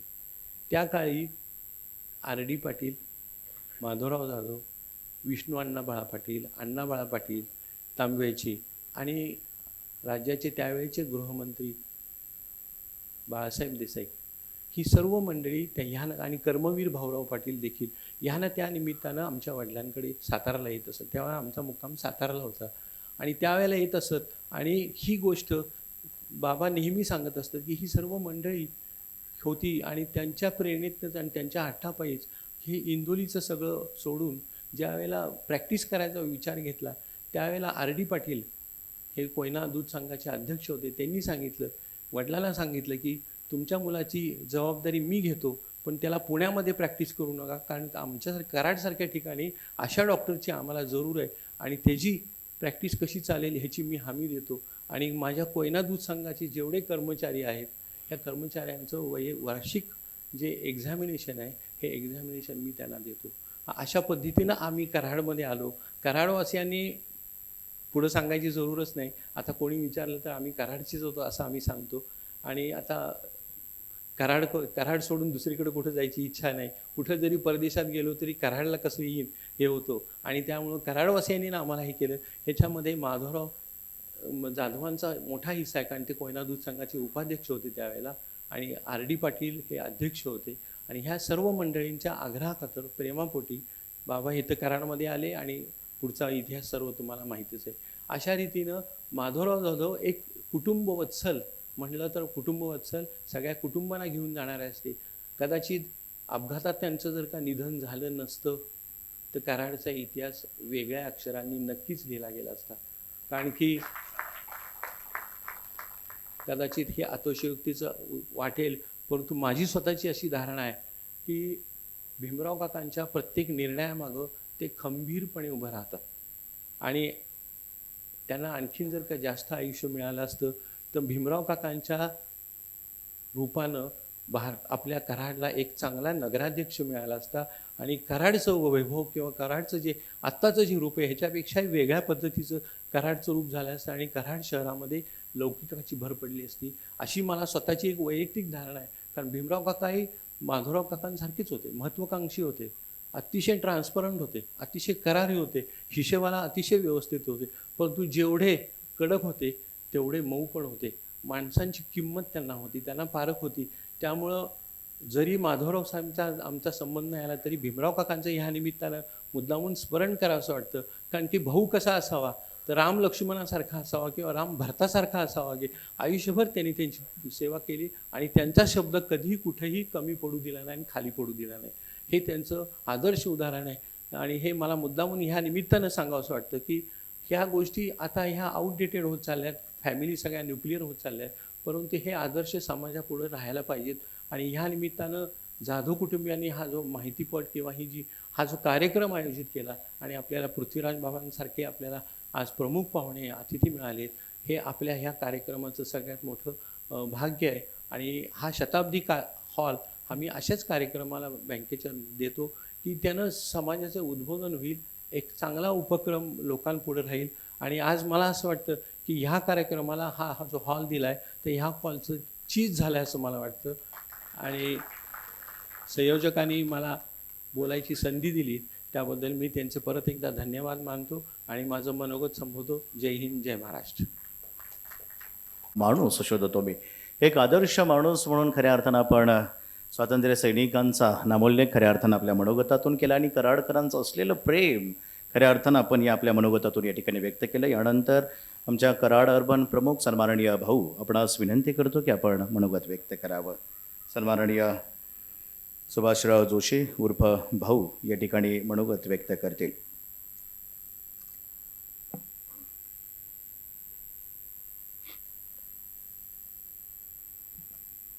सन्माननीय पृथ्वीराज बाबा, सर्व दादांचे कुटुंबीय, दादांचे म्हणजे माधवराव दादांचे कुटुंबीय, त्यांच्यावर प्रेम करणारे, त्यांच्यावर त्यांच्या सगळ्या चरित्रावर भारावून गेलेले आणि प्रेम करणारे हे सगळे कराडचे उपस्थित बंधू भगिनी,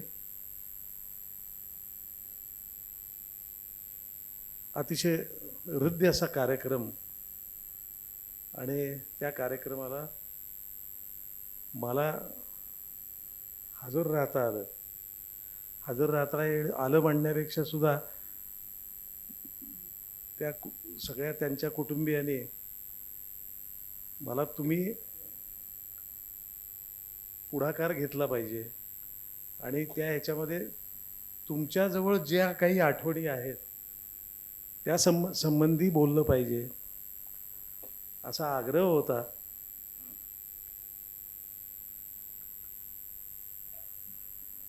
मगाशी आम्ही या हॉलमध्ये आल्यानंतर त्यांच्या एका कन्येने मला प्रश्न विचारला की तुम्ही दादांचे इतके जवळचे घरच्या माणसासारखे कसे संबंध आले आणि हे तुमचं नातं कसं निर्माण झालं. फार जुनी गोष्ट आहे आणि त्यांच्या घरामध्ये मी घरातलाच असल्यासारखा वावरत होतो. बरेच वेळा जेवायलाच त्यांच्याकडे असायचो आणि भीमरावांच्यामुळे आणि विशेषतः दादांच्या सहवासामुळे एक खास नातं आमचं निर्माण झालं होतं.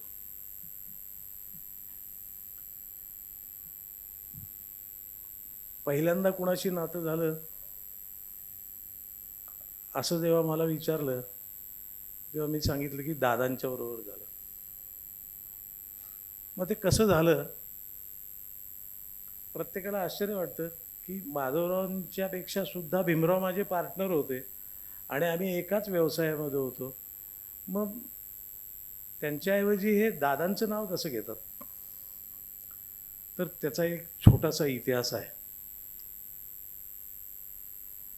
मगाशी कुणीतरी इतिहास सांगता सांगता हे सांगितलं की एका सब इन्स्पेक्टरनी जो काही अत्याचार केला, आणखीन त्या ह्याच्यामध्ये दादानी त्याला कसा सरळ केला होता, त्या ह्याच्यामध्ये थोडीशी स्टोरी मी ॲड करणार आहे. आणि ती अशी होती की कराडमध्ये त्या काळामध्ये, म्हणजे मी साधारणपणे 52-55च्या दरम्यानची गोष्ट आहे ती सांगतो. ब्राह्मणेतर वाद, आणि त्यामध्ये सगळ्या लोकांना आश्चर्य वाटायचं की भीमरावांचं आणखीन यांचं हे जोशी आणि ते जाधव यांचं कसं जमतंय. त्या काळातला हा प्रश्न आहे. आता कोणी ते मानत नाही, पण त्या काळामध्ये हा प्रश्न सगळ्या लोकांना असा भेडसवायचा की ह्या दोघांचं कसं जमतं. आणि बरेच जण त्यामध्ये असंही म्हणायचे की हे काही टिकणार नाहीत, म्हणजे यांचं काही फार काळ जमणार नाही. मग तो जो सब इन्स्पेक्टर त्रास द्यायचा, त्याचा त्रास हा आमच्या घरापर्यंत सुद्धा आला होता. तर कसा आला होता, तर ते जे एक लोकसभेच्या इलेक्शनला उभे राहणारे एक कॅन्डिडेट होते, त्यांना इथून पळवून द्यायचं होतं. आणि त्यासाठी माझ्या वडिलांचा ट्रकचा धंदा होता आणि ते नेमके त्या दिवशी ट्रक घेऊन मुंबईला चालले होते. आणि या कोयनेच्या रस्त्यावरती सातारा तिकटण्यामध्ये गाडी थांबवली आणि त्यांना सांगितलं, तर ते गाडी कराडचीच आहे असं म्हणल्यानंतर तेव्हा त्या सब इन्स्पेक्टरनं त्यांना सांगितलं वडिलांना की रामभाऊ, एक पॅसेंजर आहे, त्याला घेऊन जायचं, तर त्याच्याबरोबर आम्ही पण आहोत, 2 जण कॉन्स्टेबल आहोत, त्यांना घेऊन जावं. आता का पोलीसची ऑर्डर त्या काळामधली, म्हणजे त्या दरारा फार असायचा. बरं ठीक आहे म्हणले आणि त्याप्रमाणे बसले गाडीमध्ये. गाडीमध्ये बसल्यानंतर वडिलांनी सांगितलं की यांना कुठं सोडायचं काय. नाही, ते म्हणले आमचे कॉन्स्टेबल बरोबर आहेत आणि ते तुम्हाला घेऊन जातील, तिथं त्यांना सोडायचं. एक शब्द बोलत नव्हते, आरोपी काही बोलत नव्हता, ते सब इन्स्पेक्टर पण काही बोलत नव्हते. आणखीन त्या कॉन्स्टेबलनाही सूचना दिलेली होती की काहीही सांगायचं नाही, आयडेंटिटी द्यायची नाही, सांगायचं नाही, आणखीन गपचूप जायचं. आणि महाडला गेल्यानंतर त्यांना गाडी थांबवायला सांगितली. आणखीन सांगितलं की आता त्यांना इथं सोडा. आणि रात्रीची वेळ, तर त्या गृहस्थानं त्यांच्या पोलीसच्या ऑर्डरप्रमाणे सोडलं तिथं वाटेमध्ये. पुढं काय झालं, थोडे दिवसांनी असं लक्षात आलं की जो माणूस आणला होता गाडीतनं बसून, तो असा तसा कोणी नव्हता, तर तो लोकसभेच्या इलेक्शनसाठी उभा असलेला एक कॅन्डिडेट होता. आणि त्याला ह्या पद्धतीनं त्याला गप्प बसवण्याचा एक मार्ग म्हणून त्यांनी, आणि असं करून सोडलं कुठं तर महाडला वाटेत सोडत. म्हणजे तो परत लवकर इथे येणे शक्य नाही, अशा परिस्थितीमध्ये सोडलं. पुढं पोलीस तपासामध्ये वगैरे काहीतरी निष्पन्न झालं आणि त्या याच्यामध्ये त्या सब इन्स्पेक्टरवरती केस झाली. आणि सब इन्स्पेक्टरवरती केस झाल्यानंतर कोर्टामध्ये साक्ष निघाली. कसं नेलं कसं इथनं, तर ते माझ्या वडिलांच्या ट्रकमधून त्यांना नेलं हे त्या ह्याच्यामध्ये माहितीमध्ये सगळं त्यांनी सांगितलं. तर माझी वडिलांची साक्ष काढली. वडिलांची साक्ष काढल्यानंतर त्याला समजलं की ह्यांची साक्ष निघाली आहे आणि ती साक्ष फार महत्त्वाची आहे. कारण त्यांना ट्रकमधनं घालून कराडवरनं महाडपर्यंत आणलं आणि तिथं वाटेत सोडलं, हा एक सबळ पुरावा असा तो समोर येतोय.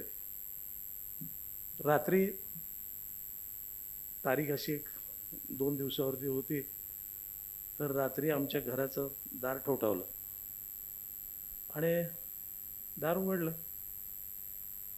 दार उघडल्यानंतर पोलीस आले होते. काय झालं? काय नाही म्हणले, पोलीस स्टेशनला बोलवले तुम्हाला. तर वडिलांच्या लक्षात आलं की हे कशासाठी आपल्याला बोलवत आहेत. कारण इतकी दहशत होती त्यावेळेला की रात्री पोलीस स्टेशनला बोलवलं म्हणजे ठोकणार धरून. गेले नाहीत. त्याचं कारण दादांनी म्हणजे माधवराव दादांनी माझ्या वडिलांना त्यावेळेला सांगितलं होतं की रामभाऊ तुम्हाला बोलवलं तर जायचं नाही आणि दिवसा जायचं, सकाळी जायचं, पण जाण्यापूर्वी मला सांगून जायचं. त्याप्रमाणे गेले नाहीत वडील. मी रात्री येणार नाही म्हणले, गेले नाहीत. आणखीन मग सकाळी गेले आणि सांगितलं की असं असं रात्री पोलीसचे आले होते लोक आणि त्यांनी बोलवलं होतं रात्री. मी गेलो नाही, पण ते आता मला जरा वेळाने बोलवणारच आहेत. म्हणजे त्यांनी सांगितलंच की तुम्ही सकाळी या म्हणून. लक्षात आलं त्यांच्या. दादाने त्यांना म्हणले 1 तासभर थांबा, मी करतो बंदोबस्त त्याचा. त्या सब इन्स्पेक्टरला सिव्हिल ड्रेसमध्ये त्याला धरून थोबाडला. एवढी हिंमत की तो सब इन्स्पेक्टर आहे हे माहीत असून त्याला इतकी दहशत, ह्यांची पण तितकीच दहशत होती. आणखीन त्यानंतर त्यांनी वडिलांना सांगितलं की साक्ष जी खरी आहे, जी घटना जशी घडली आहे तसं सांगायचं. कोर्टात 2 दिवसांनी साक्ष झाली. साक्षीमध्ये वडिलांनी सांगितलं की असं असं प्रत्यक्ष झालेलं आहे. त्याला शिक्षा झाली, त्या सब इन्स्पेक्टरला शिक्षा झाली. आणि वडिलांना तर कधी त्याच्यानंतर भीती असं किंवा ते काही दहशत काही राहिलीच नव्हती. कारण अगोदरच त्या सब इन्स्पेक्टरला प्रसाद मिळालेला होता. मग हे सगळं झाल्यानंतर मला भीमरावांच्या घरामध्ये दादांच्याकडे गेल्यानंतर आम्हाला असं वाटायचं की ह्या कराडमध्ये आम्हाला आता एवढं मोठं संरक्षण आहे की आता मला कशाचीच काळजी नाही. तर हा एक आत्मविश्वास, म्हणजे एका बाजूला पोलीस डिपार्टमेंट, एका बाजूला आरोपी साक्ष दिल्याबद्दल काय करणार काय सांगता येत नाही अशी परिस्थिती.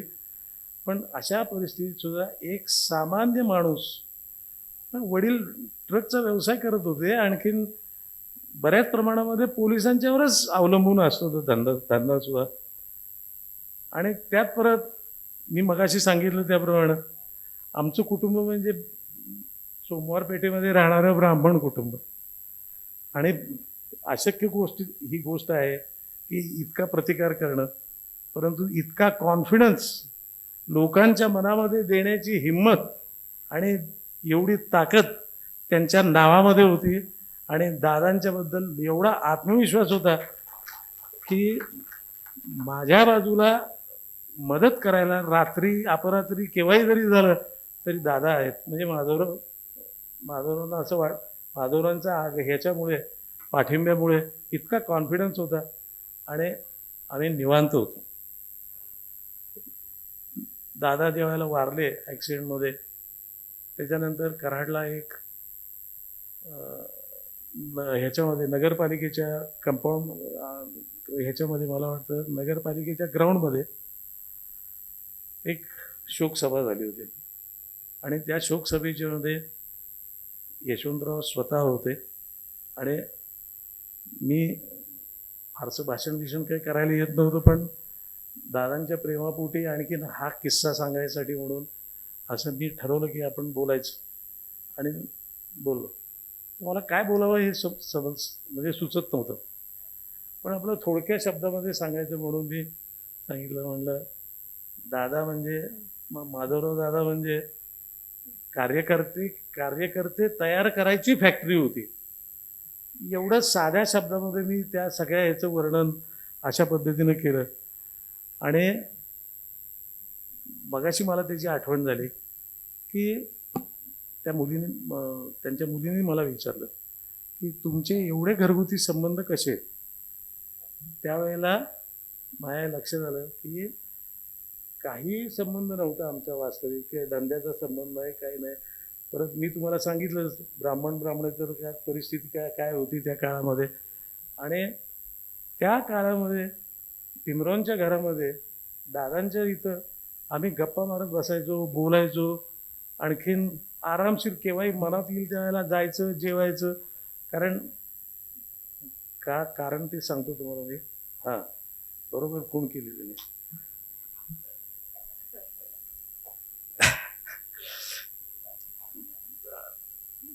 तर काय करायचो, मी ट्रकवर जात होतो आणि त्यावेळेला बरोबर बोललात बरं.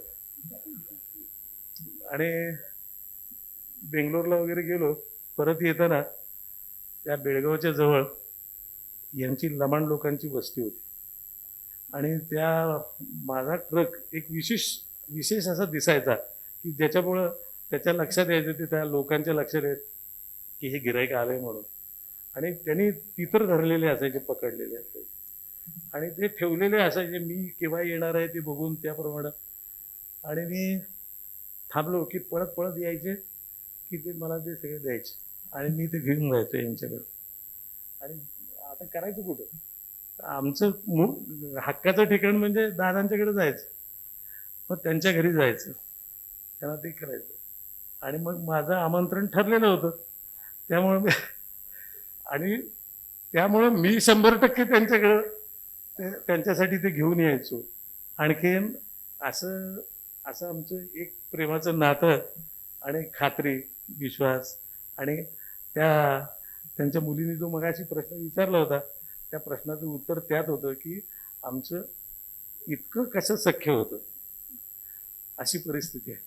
तर असो, तर त्या ह्याच्यामधून आमचे घरोबा झाला आणि आम्ही एकरूप झालो. मला त्यांच्या घरामध्ये राहायचं, याच्याबद्दल येण्या जाण्याबद्दल वगैरे कधी असं विशेष काहीतरी आहे आणि आपण कसं बोलायचं की त्यांना कसं म्हणायचं, मला आज खायचं आहे, असलं खायचं आहे, हे मी कसं म्हणायचं. तर हे इतका विश्वास आणि इतकं प्रेम आमचं ह्या घरामध्ये होतं. तर अशा परिस्थितीमध्ये ते आमचे संबंध राहिले. आत्ता मगाशी फिल्म बघितली, त्या डॉक्युमेंटरीमध्ये जेवढ्या लोकांचा संबंध दादांचा आला, त्या सगळ्या लोकांचे फोटो, त्यांची माहिती सगळी त्या डॉक्युमेंटरीमध्ये दाखवली. परंतु मला सांगायचं विशेष असं आहे की त्या ह्याच्यामध्ये माझं स्वतःचं नाव नाही आहे. माझं स्वतःचं नाव नाही आहे. त्याचं कारण का, कुणाला असं वाटतच नाही की मी निराळा आहे किंवा मी एक कंचकडातलं एक आहे. आणखीन त्यामुळं माझं नाव नाही.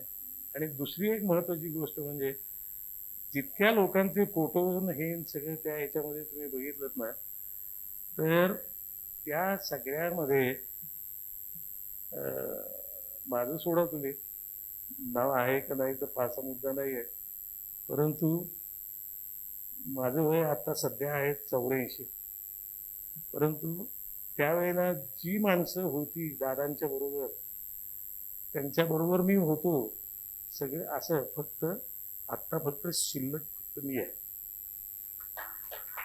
आणि ही आठवण तुम्हाला फक्त मीच सांगू शकतो, याच्याबद्दल मला फार आनंद आहे. असं तर आता म्हणजे काही हा प्रसंग पण असा आहे की त्यांची आठवण काढून थोडंसं मन खट्टू होतं, परंतु काही गोष्टी त्यांच्या बाबतीमध्ये ज्या ऐकल्या बोललो आता मी, मला जे वाटतंय त्या ह्याच्यामधून मला वाईट वाटत नाही, परंतु मला अभिमान वाटतो की मी एका फार मोठ्या माणसाचा, फार जवळचा संबंधित असा, आणखीन प्रेमाचा माणूस होतो. आणि तरीसुद्धा आज त्यांच्या ह्या कार्यक्रमामध्ये मला जरा 4 गोष्टी त्यांच्याबद्दल सांगता याव्यात, याबद्दल आनंद होतो. एवढंच बोलतो, आणखी माझे 2 शब्द संपवतो. धन्यवाद सन्माननीय भाऊ. नक्कीच आठवणी अशा का असतात ज्या आठवू पाहताही विसरता येत नाहीत. अशा स्वर्गीय दादांसमयच्या आठवणी आपण या ठिकाणी व्यक्त केल्या. त्यानंतर आजच्या या जन्मशताब्दी सोहळ्याच्या या ठिकाणी महत्त्वाचं अध्यक्ष भाषण आणि आजच्या कार्यक्रमाचे प्रमुख अतिथी म्हणून सन्माननीय महाराष्ट्र राज्याचे माजी मुख्यमंत्री सन्माननीय पृथ्वीराज बाबा यांना या ठिकाणी आमंत्रित करतो. जोरदार टाळ्या आपण वाजवूयात. एक मौलिक मार्गदर्शक आणि दादांच्या आठवणींना उजाळा देण्यासाठी सन्माननीय आदरणीय पृथ्वीराज बाबा या ठिकाणी बोलतात.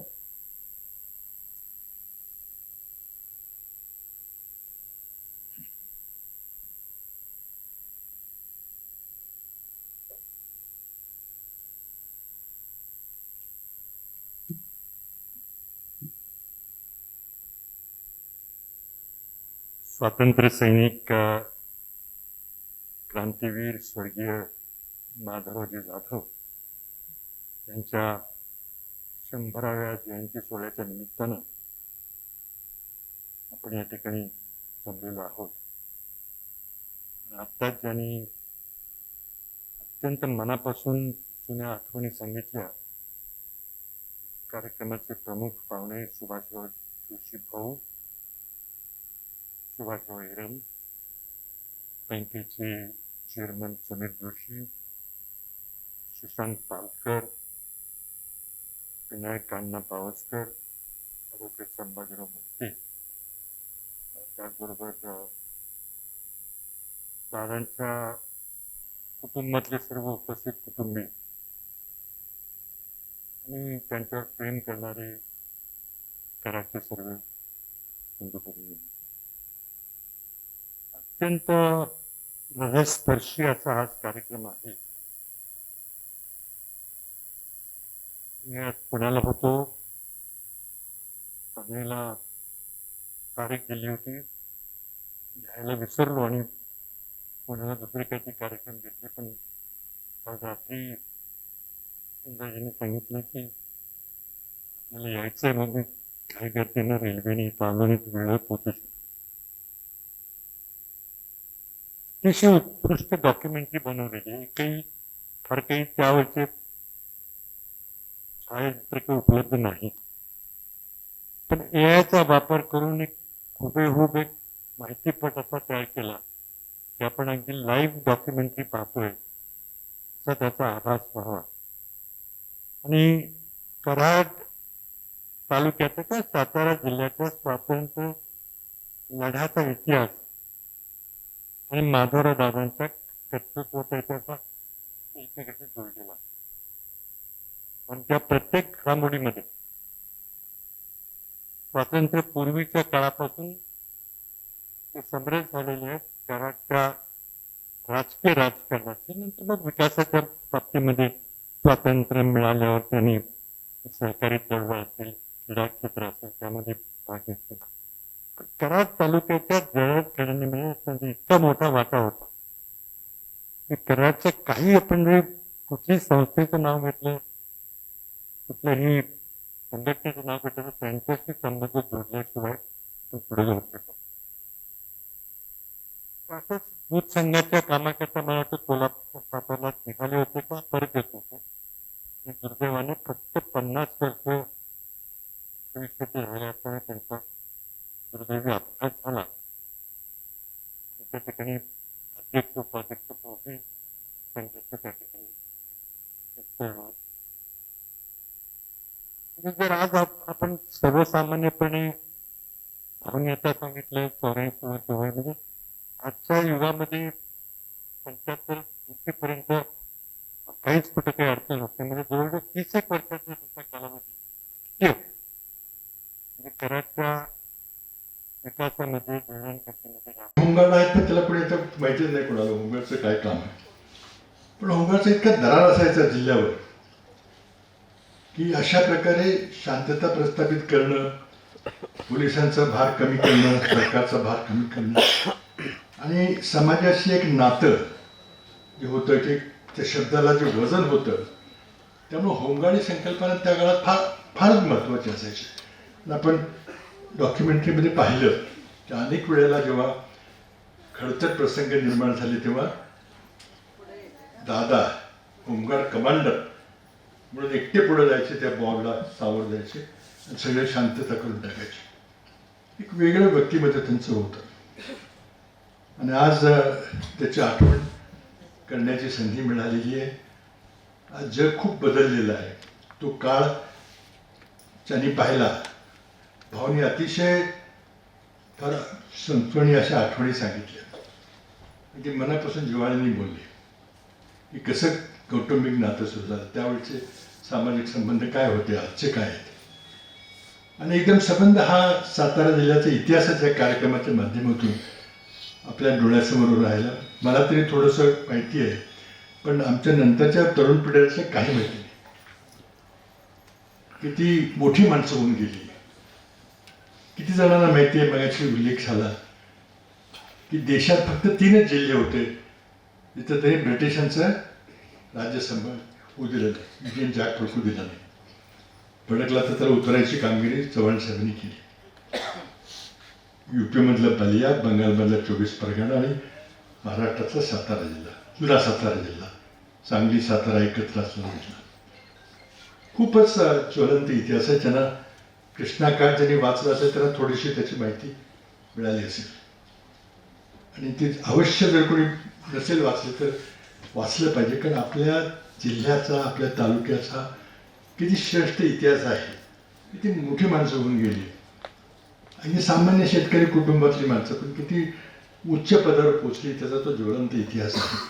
आणि त्या जडणघडणीमध्ये माधवराव दादाचा खूप मोठा सिंहाचा वाटा होता.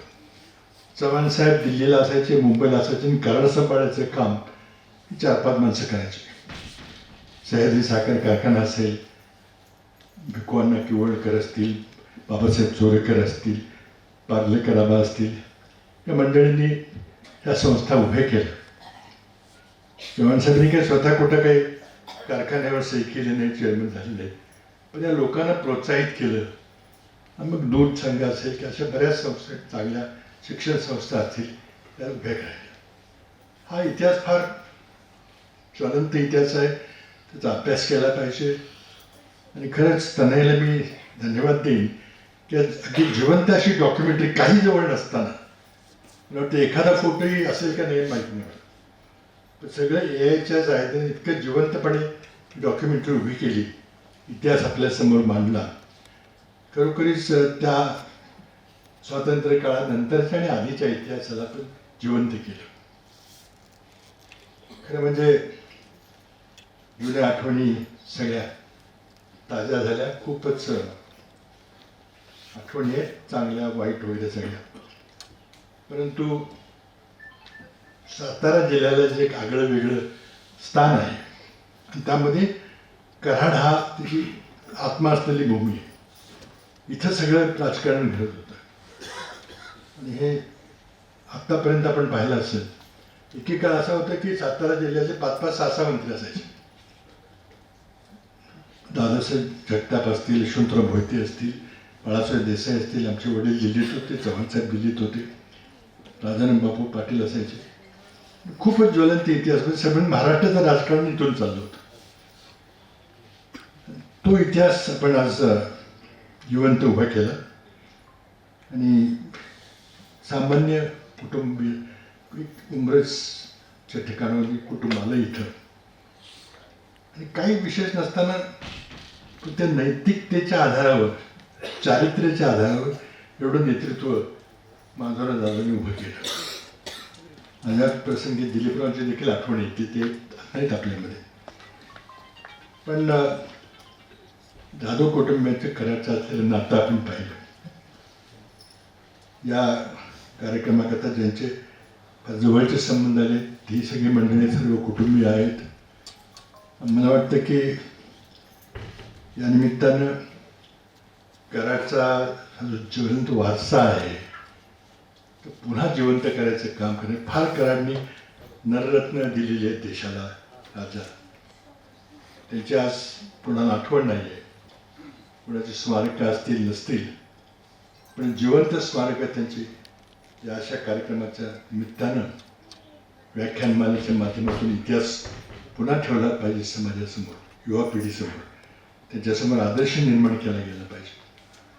म्हणून आजच्या कार्यक्रमाला एक आगळं वेगळं महत्त्व आहे. मला या कार्यक्रमाला येता आलं आणि दादांना श्रद्धांजली वाहण्याचं पुष्प वाहण्याची संधी मिळाली. दोन्ही आठवणी ताज्या झाल्या. त्याबद्दल त्याने आणि सर्व कुटुंबियाचे मी धन्यवाद व्यक्त करतो. पुन्हा एकदा माधवराव दादांना श्रद्धांजली अर्पण करतो आणि थांबतो. जय हिंद, जय महाराष्ट्र.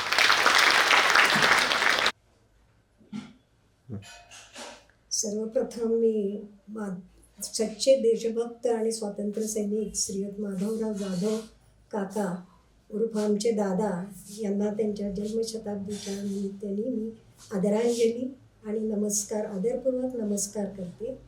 आणि मी त्यांच्या सहवासात मी आल्यामुळं माझ्याकडेही त्यांच्याबद्दलच्या बऱ्याचशा आठवणी आहेत आणि त्या सांगण्यासारख्याच आहेत. दादा हे माझ्या वडिलांचे म्हणजे स्वातंत्र्य सैनिक श्रीयुत बाळासाहेब दिवेकर, एक बेकरी उद्योजक, यांचे अगदी सच्चे स्वातंत्र्य सैनिक आणि देशप्रेमातून जवळ आलेले सच्चे मित्र होते. आणि ते होमगार्डमध्ये पण होते. त्याच्यामुळे अतिशय आमचा घरोबा होता. आणि योगायोगाने माधवराव काकांची म्हणजे दादांची कन्या अलका ही माझी शाळेपासूनची ती कॉलेजपर्यंतची मैत्रीण. त्यामुळं आमचा घरोबा फारच जवळचा होता. आणि सतत हे लोक सगळे आमच्या घरी स्वातंत्र्य सैनिक यायचे, गप्पा व्हायच्या आणि त्यामधून सुद्धा आम्हाला बऱ्याच गोष्टी कळल्या होत्या.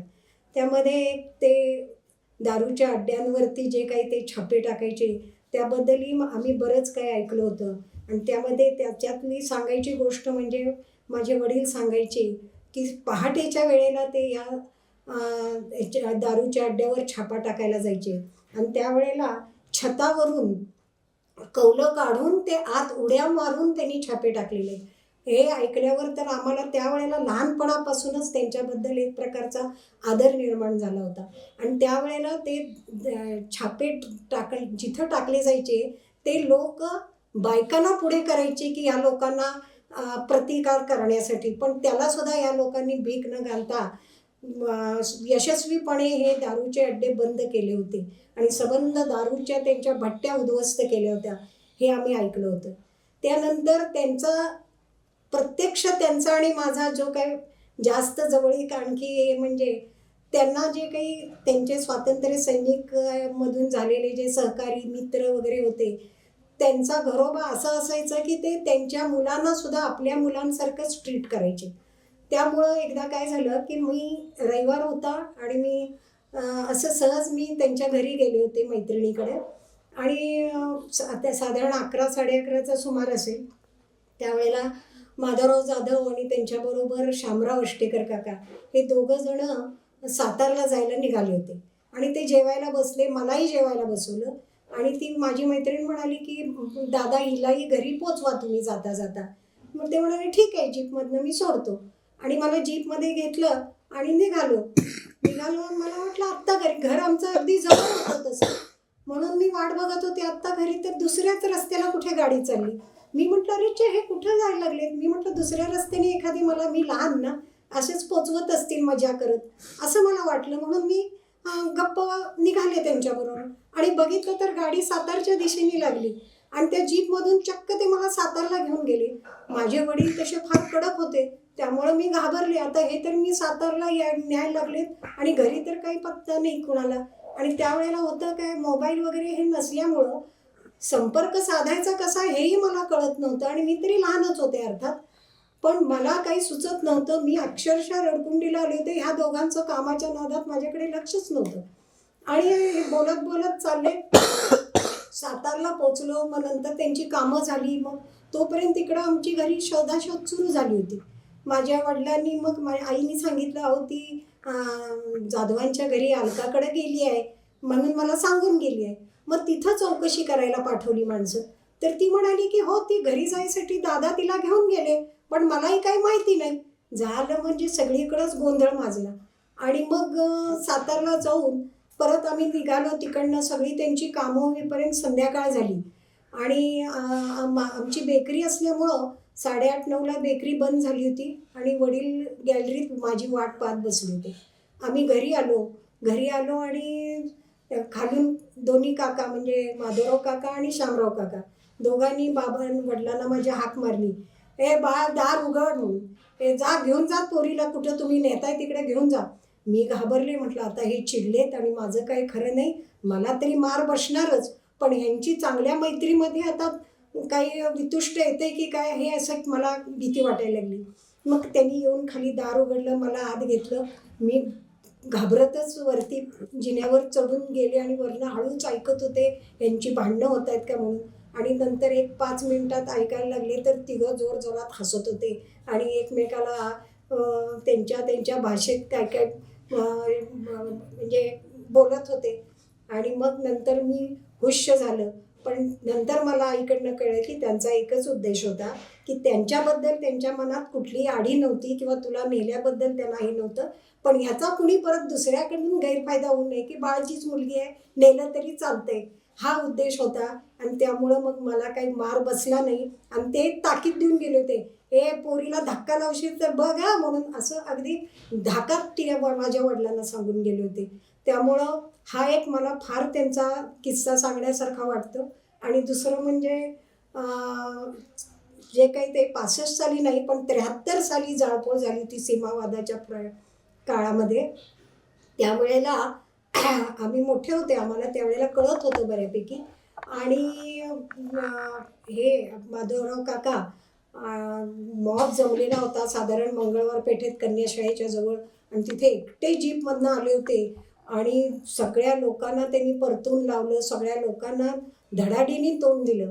आणि पुढं आल्यावर त्यांना माझे वडील म्हणजे बाळासाहेब दिवेकर त्यांना सामील झाले आणि दोघांनी मिळून बराचसा मॉब मागं पिटाळत आणला होता. साधारण रामभाऊ उडपींच्या बॉम्बे रेस्टॉरंटपर्यंत गेले होते, तिथंसुद्धा त्यांनी लोकांना परतवून लावलं. आणि पुढं गेल्यावर बाळासाहेबांनाच कुणीतरी सांगितलं की तुमचंही दुकान फोडले म्हणून. तसेच परत सगळे धावत आले, लोकांना परत पाठवलं. माझी आई तर इतकी अतिशय घाबरली होती, कारण लोक सगळे दुकानचे दरवाजे फोडायला बघत होते. त्यावेळेला काकांनी आणि वडिलांनी सगळ्यांना परतवून लावलं. सगळ्यांचे नमस्कार करून त्या सगळ्यांना समजावून सांगितलं आणि ते लोक परत गेले. पण माझ्या आईला भीती वाटत होती, कारण दिवेकर बेकरी तोपर्यंत रात्री जाळली होती आणि त्यामुळे ती घाबरली होती. पण माधवराव काकांनी त्यावेळेला तिला इतका धीर दिला की अगं मी एकटा शेतासारख्या ठिकाणी राहतो, एकटा तिथं घरं नाही आहेत, पण मी राहतो ना, आणि तू तर त्या बाळासाहेबासारख्या स्वातंत्र्य सैनिकाची पत्नी असताना तू का घाबरतीयस, तेव्हा असलं घाबरून चालायचं नाही, ह्याला तोंड द्यायचं. हा जो काही त्यांनी सगळ्या आपल्या जवळच्या लोकांना किंवा या सहकार्यांना, त्यांच्या घरच्या लोकांना जो काही सतत पाठिंबा दिला ना, तो स्तुत्य आहे. आणि म्हणून त्यांच्याबद्दल मला अतिशय आदर आहे. म्हणून मी खास त्यांच्या या कार्यक्रमासाठी आज बेळगावहून येऊन त्यांना ही श्रद्धांजली अर्पण करते. एवढंच मला सांगायचं.